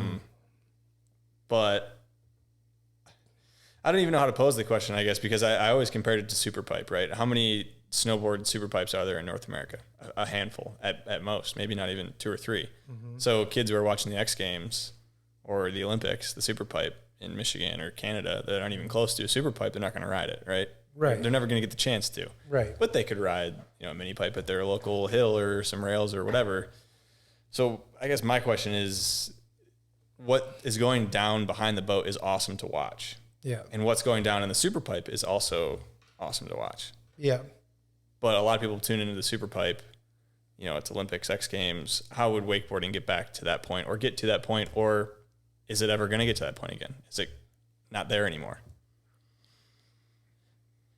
Man, I really don't know. I would love to see the progression and see the next generation following the guys right now that are killing it. But, and I'm sure there'll always be that, small group that continues, but it really has come a long way trick wise.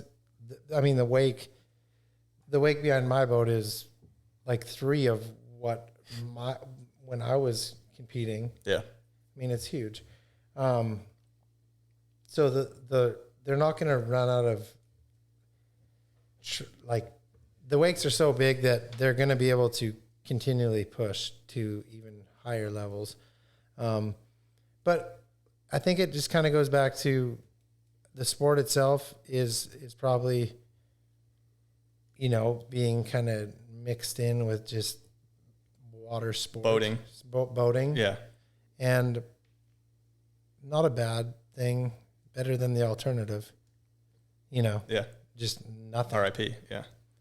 So my opinion, be grateful and just keep pushing when and where you can.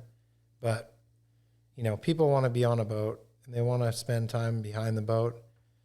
If they have the opportunity, give it to them and we'll be all right. Yeah, I mean, I think wakeboarding is still one of the funnest things, whether you're on a Paragon or you're on a Boston Whaler or a Fish and Ski. It's still just straight up fun. It's no matter what. It's way cooler too. Watching someone really go for it. Not like your top dude, just like the dude that's pretty good landing like a new trick, like whether it be roll the reverse, like that's a pretty unbeatable feeling. Boat going 21 miles an hour, all the friends in it. Yeah, like good music. That's pretty cool. Like that, I don't think you replace that feeling with much behind the boat. No, I agree. I would agree. Yeah. I think that's a kind of a good point, is just no matter where you're at, I think just keep having fun. That's the whole point in wakeboarding. Right. Wakeboarding is a shit ton of fun. It's a lot of fun, no matter where you're doing it. It's why every single person that does it, that's why they do it. Because the first time they did it, they were like, the funnest thing they've ever done behind a boat. Yeah. We haven't touched on anything MMA or UFC. I do want to touch on that a little bit. So you've got a couple of relationships with some big names. I don't know if you're still close with anyone in the UFC. Cowboy's one of them. I'm curious at how I read a little bit on you and Cowboy, but how'd your relationship with him start? He reached out to me. You're the famous one. He's a huge he's wakeboard, boat, all that stuff. And he met Chad Sharp at a boat show. Denver boat show. Yeah. And I don't know what about my name, whatever. So Chad gave him my number, and he just called me, and I obviously knew who he was. And he was, he's like, yeah, whatever. I think I was like, yeah, whenever you should come down and we can ride, whatever. And he's like, hell yeah, I'll be there tomorrow. And I'm like, okay. Sure enough, go pick him up at the airport. We spend like 3 or 4 days. Like, he just loves it. And we just ride, obviously 3 or 4 days with a dude that loves wakeboarding. You become good friends with. And then I started going to all his fights, and it's been a long time now, actually. But yeah, I joke with him. Like, I've been buddies with Cowboy. He was at my house, and I had more followers than him at that time. Yeah. Well, no wonder he reached out to you then. But he's like 5 million, 6 million on Instagram now. But you know what I mean? Like, yeah. So I've been to 95% of his fights since then, and obviously he's shut it down now and retired and from like competitive UFC fighting, but he's killing it with movies and all that. He'll be good. Are you still pretty close with him? Talk? Yeah, I mean, now and then. Yeah, not as often as when he'd have a fight every 4 months. Right. But yeah, that must be pretty awesome going to were you kind of in his corner when you Well, I wasn't like in the corner, but I was front row, like almost all of them. Okay, that's awesome. Which is the best thing ever. If you can ever go to a UFC fight card and get really good seats, yeah, worth it. The best. It's hard to explain the energy in a building when you're at a fight. Yeah, I can only imagine. I mean, watching on TV, you get hyped up watching. I can't imagine but it's being in person. It's insane. The coolest thing ever. You did have I don't know if you kind of co-hosted a UFC after party with Gray Maynard. Does that ring a bell? 2011 at the MGM. I'm super good friends with Gray. How was that party? That'd be pretty. Oh, it was awesome. Wild. But it was that fight was a draw. Was it? Yeah, which is like kind of crazy, like a tie. Was that the main event? Yeah, so for the belt. Okay. So it was like, it's like he's happy he didn't lose, but he thought he won. It's like you can't celebrate a draw. But you know what I mean. But yeah, he's great. He came and hung out in Orlando too, or like with us in Claremont, and they're great guys. Everybody's kind of like the same, whether you're in some sport, Like, you mean the guys at the top that are like no, just like Gray, and like he's basically a world champion, and I can relate and become good friends with those kind of guys, and everybody's kind of the same, that is at a high level in their sport. Yeah. Mm-hmm. Which wakeboarder would you say has the worst sense of direction? The what? Worst sense of direction. Like you mean like driving around? Say you're going on a road trip to Brostock in 2015, and Aaron Rathy's driving. Oh, no, wasn't Dean driving? I thought Rathy was driving. That's hilarious. Dean was in the car. Honestly, before you said Rathy, I was thinking about that. How far did we drive? Like 3 hours the wrong way? He said 5 hours the wrong direction. 5. See, there you go. 5 hours. It's insane, dude. I fell asleep. I woke up and we were like 7 hours away from where we were supposed to go. That's crazy. Just didn't pull up any maps. Rathy had it. I think Dean was driving. Was it? Though. Okay. I must have got it wrong then. I don't know. It was Rathy and Dean picked me up. I was in the back seat and went to sleep. I don't remember who was driving, but I know we went way too far the other way. I do kind of want to touch on this. The most nervous you've been trying a new trick or a trick.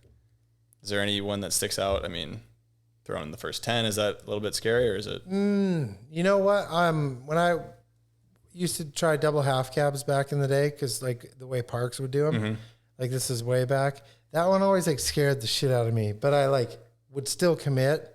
But that one always was scary. You mean the one where it kind of like opens up in the second half? Yeah, like you come in and then you're open and it's yeah. Just, but I also tried a switch scarecrow into a tantrum off the double up.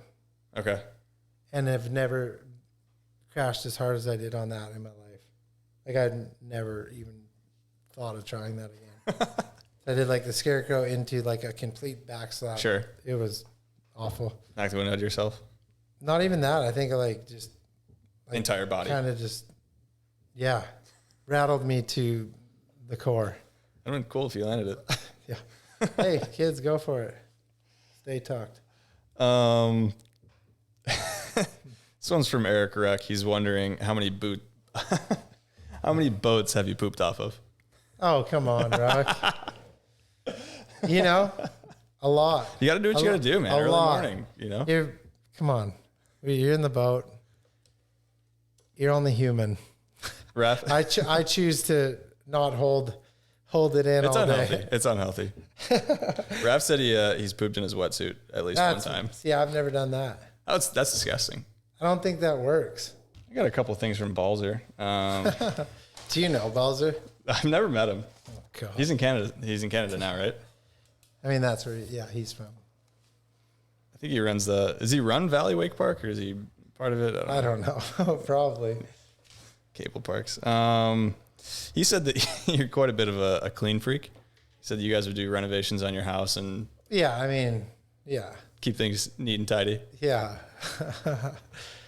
Another thing is, he said when you guys were living together in Florida, you would pack a huge dip every night and watch Howard Stern and then fall asleep. Can you confirm or deny that? Hey, I mean, yeah, I don't remember the Howard Stern part, but I definitely remember. He also said you were kind of the king of finding gas station finds. So Who T-shirts, said that? Balzer. That's sick, because I am. But I've also, people other than him have said that. Ask Murray. He'll tell you the same thing. Anything jump out? The sickest stuff, always. But I also look for it. Yeah. Like, I'm like, hunting. we should go there because there's a good chance there'll be some good stuff there. You know what I mean? Yes. You know, if I wouldn't have spent all the money I've spent at weird gas stations, I could have a lot of money. I do want to talk about your wife and family. So, like we were talking earlier, you named your kids after your wakeboards. Just kidding. Strike that. Reverse it. I was like, wait, no, my kids. Explain the importance, because you started your family early. Yeah. I mean, relatively, right? Mm-hmm. When you were still in the heat of your career. Totally. So what's that like, being on the road, competing, traveling, while also having a wife and kid and then kids? Yeah. Definitely didn't like, I still put wakeboarding before my wife, my son. I'm not proud of that. Mm-hmm. Like, it pisses me off now that I look back, but I was just that way. I can't help it. Like, if my son, like Merrick, when, if I had something and he had his first whatever, I'd tell my wife, I'd be like, I got a photo shoot, or I just always, it just still never changed for me when I was those first few years. Like I didn't, having a newborn or whatever, they came everywhere with me. But like, if it was things in our life that were, I always put wakeboarding first. Do you think that which is like such a loser thing to do, but I didn't know, like I was just, that's how I was wired. Like I knew that, we had a photo shoot, like, sorry, like it wasn't even a question. Just took priority without even thinking about it. Took priority over it. Yeah. Was any of that you think financially driven? Like this is how I bring home probably money, but also part of it was just that's how it was. Maybe just being young too. Yeah. Like I now wouldn't ever, I'd be like, no, I have this. And if, like at least try to make figure a way out to not miss something, you know what I mean? But those early days, I don't know. It was just, I do regret that stuff. Like I can honestly say that I gave, for the most part of my life, I gave to wakeboarding like 100%. Yeah. Like I didn't. No question. And I'm not, I shouldn't have, because no one cares. You know what I mean? Like, but I did at those times in my life, like put that before anything of my family's importance. I would put wakeboarding before that. Yeah. Do you feel, and maybe you didn't even think about this at the time, do you feel like you were at a disadvantage? And that's a weird way to put it, but because you had a family and there were other riders who are just single, all they can care about is wakeboarding. That's all that can matter to them is wakeboarding, partying, whatever. But you did have a wife and a kid and kids now. Did you ever look at it as a disadvantage, or were you just so focused in the sense? I'm real good about like when two people told me to not do what I did, and I'm not going to say their names, but that's like all I needed. What do you mean? I'm very like two people that are, they were important in our industry and are still people I talk to, friends, but two people told me not to do that. To have a kid. Don't get married. Don't have a kid. Okay. Don't do this. You're too young. It doesn't work. Yeah. And that's all I needed. To just, that's how I'm wired. Yeah. Tell me I can't. And I will. And I'll do it a lot better and bigger than you thought I couldn't do it. Seemed to work out pretty well. I mean, yeah. Being motivated, stubborn, dumb is a pretty good combo sometimes. You can get some stuff done. Yeah. That's for sure. Lindsay, when did you meet her? So Jack Blodgett, you know Jack, filmer, they went to, what's the film school here in Orlando called? I don't know. Chase Havner's dad owns it or something. Full Sail? Full Sail, yeah. Jack went there, and Jack and I are like the same age, and he was living at Frederica too. I met Jack when I was like 17. He's from Oregon. That's where Lindsay's from. I went to spend some time in Oregon with Jack. Met her there.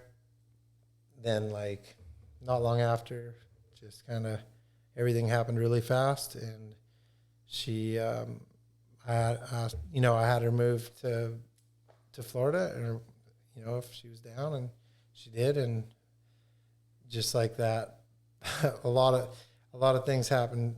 I think time flies now. I'm like, how did I get married, buy a house, and have a kid in 1 year? That's a hell of a year. You know what I mean? Was that the same year you won the wake stock? Yeah. So obviously having a rock solid, wife or husband is huge in someone's career and life. has Lindsay been Oh, that she rock does solid everything. person? 100%. 100%. Like, yeah, if I'm not good at, I'm good at a lot. I'm not good at a lot too, though. Yeah. Like, she takes care of everything, and it's always been that way. Yeah, she 100% is the reason everything still operates and moves along smoothly. The reason you're at where you are today is 100%. Yeah. Okay. Yeah. Without that, good luck. Yeah. I mean, and that's what, yeah, I just knew, you know what I mean? I knew. Yeah. Well, when you know, right? I mean, That's what they no one's say. going to tell you you can't. I mean, it's been 16 years. Yeah. So She said, so far, so good. She has a quote. I don't know what video this was in, about your family. She said, "Work will win when wishing won't." That's something I always said. Is that something you instill in your kids to this day? Try to. Yeah. It's a different world, though. Not how I grew up. How so? I mean, they're all lazy and whiny and wimpy and. Not your kids. Kids. It's Merry different. Cruz. It's different, man. It's different. It's just, yeah. You obviously want your kids to have work ethic, but I mean, it's not like I pride myself off that, but I didn't make that. That's how I was built. Yeah. So it's like me being like, why don't you work harder? It's not for everybody. You know what I mean? Like, it's not like you can install, I believe, like good habits and Sure. but some people are happy making X and don't care to make more, or someone will sweep the floor and it's good enough. You know what I mean? Like that's just the way it is. Yeah. For whatever reason, I like to do things one way, and that's like, work hard and do them right or good. You know what I mean? And people would always, that saying like you're lucky, or you don't know what it's like to work a real job, and it looks easy and everything's like it's not work, but it is, and it's just a different style of work. So and lucky isn't like lucky. I believe in timing. You know what I'm saying? Like right place, right time, right people seeing you, whatever. But overall, it's you keep doing the same things, and eventually you'll get where you're going.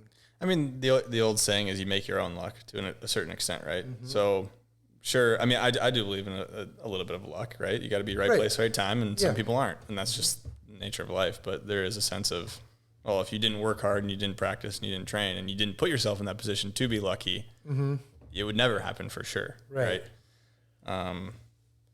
Yeah, I don't think I have a ton else. I mean, there's probably some people you want to thank, I'm sure. The list is long for sure. Yeah, I mean, I just want to think real quick if there was anything else. Yeah, anything else you want to touch on? I mean, we did a pretty good job, I feel like. I know there's some major gaps in spaces. Well, there's just so much that happens. I mean, that happened. I mean, I got to go to Japan with Scott Barley, stuff like that. Okay, well, how cool is that? I kind of want to hear a little bit about that. We were driving Ferraris. Yeah, okay, no, I did. I had that written down somewhere and I forgot. See, I saw a picture of that. Isn't that cool though? Like his era is way before mine, but like a little overlap. I still got like a piece of him, like I got to hang out and do that trip with him. That's pretty cool. What was that trip? What was it for? I forget. Hyperlite maybe? Okay. Yeah. Probably Hyperlite or something. It was sick. We going like getting picked up in Rolls Royces. Yeah, and then this dude had like 10 Ferraris or Lamborghinis or whatever they are. And we just like were driving around Japan. Just in sports cars. Yeah, it was sick. Yep. But Scott's awesome. I seen him at a soccer game like 2 weeks ago and hung out with him for a good bit. It was good to catch up. Yeah, I bet. He's such a legend, such a cool dude. It's pretty crazy to think like how long ago and where it was when he was creating it. It's a good way to put it. You know? Yeah. And it's like now he like must look and be like, what the hell What is this? No, I just always have those flashbacks of him hitting that VW bug with the rails over. It's everybody does. It's just like crazy. What about his Pete? Yeah. I got to have him on. Be a good one. You should have him on. All right. You can throw another recommendation. Toss me. Yeah. Toss me. See what you need to put me on commission. Yeah, I don't know. I was going to give you a sticker, but I don't know if I can afford to put it on your board. You know, I don't know what your going rates are for a 1x3-inch sticker. I'll hook you up. No, it's good. I'm really glad that you're doing this. I believe it's we're in a time where it is nice to, you're taking it serious, doing this legit, properly. Like I told you before, I've listened to every one that you've done. I didn't know some of those dudes and whatnot, so it was cool. I liked listening to John's. Yeah, I didn't know John, and then after that, I reach out to him and stuff, and just let him know that I listened and I thought it was cool. And but your podcast, I hope, gets used for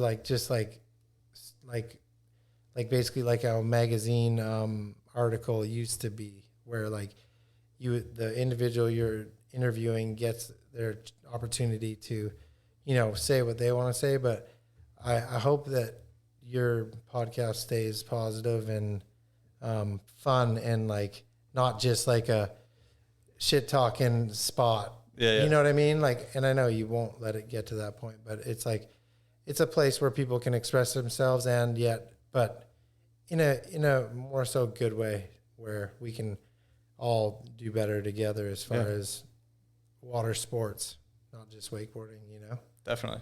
Yeah. I don't know about water skiing, but well, at least you're sideways. You're good. Everybody. No, I'm kidding. It's a good thing, man. And thank you for doing this, because I'm sure right now there's not a ton of dough coming in, right? Well, it's easy to count to zero. Well, I hope nothing but the best for you. No, yeah, I think I think you're kind of hitting it on the head there with the magazine thing. We were talking about the importance of building hype in the industry and stuff, and I hope that this is part of something to get people interested, keep them entertained, and and it's important to be able to. Me and you, we've probably talked for, I don't know, 4 hours. Yeah, shit, it's already 2:00. It's been a while. 4 hours, and it flew by, which is great. And I don't know. I just think it's the sport is small, so we need to, everybody needs to kind of be on the same wavelength of how to keep it growing and moving forward. And you definitely don't do that through small groups of cliques and haters, and you know what I mean? Mm-hmm. Maybe I'm just been around for a while, but I get it. And, power in numbers. So hopefully. Yeah. Wakeboarding is as big as some people think it may be. It's still very, very tiny. So it's important to try and bring as many people together as we can. And I think it's definitely, it's good. I'm excited. I like doing it. Definitely appreciate you coming on. It means a lot driving out from Claremont. More than happy to do it. I honestly love the opportunity. I listen to a lot of podcasts, different, whether it be, motocross stuff, MMA stuff, whatever it is. I love, while I'm driving or doing yard work, whatever it is, listen to podcasts. So hopefully mine and yours does good today and people are entertained. Well, you've got 77,000 followers, so I think it'll do great when we post it. You never know. Is there anyone you want to thank? I know you got probably a lot of sponsors. Honestly, the amount of, all the way from the beginning to where I am now, obviously there's been so many people, my, wife and kids and my immediate family, of course, but all my sponsors that have been with me for a long time. Like I said earlier, Robert, it's crazy, but there's just, the list is a mile long, and everyone that's had a small part or a big part in my long career, thank you very much. And it'd be next to impossible to name everybody and not leave someone out. So, everyone, thank you so much. And my current sponsors, 100%. Thank you guys. Finish the summer off strong, get to go to Canada for an Nautique Regatta, which is exciting. I haven't been back to BC in like forever. So that'll be fun, and go to Havasu, which is coming up too. So yeah. It'll be like 128 degrees. Well, I heard they're breaking records right now. Yeah. So. Vegas was like I think the pavement was like 160 degrees. It's dry heat though, right? So it's not that hot, right? Oh, it's the humidity that gets you. Well, no. Oh man, I think we did it, man. Like I said, thank you for coming on. Thanks everybody for listening, watching, like, comment, subscribe, tell your friends, tell your grandma, all that stuff. Yeah, awesome. Appreciate it, guys. Thank you, guys. Thanks. See ya.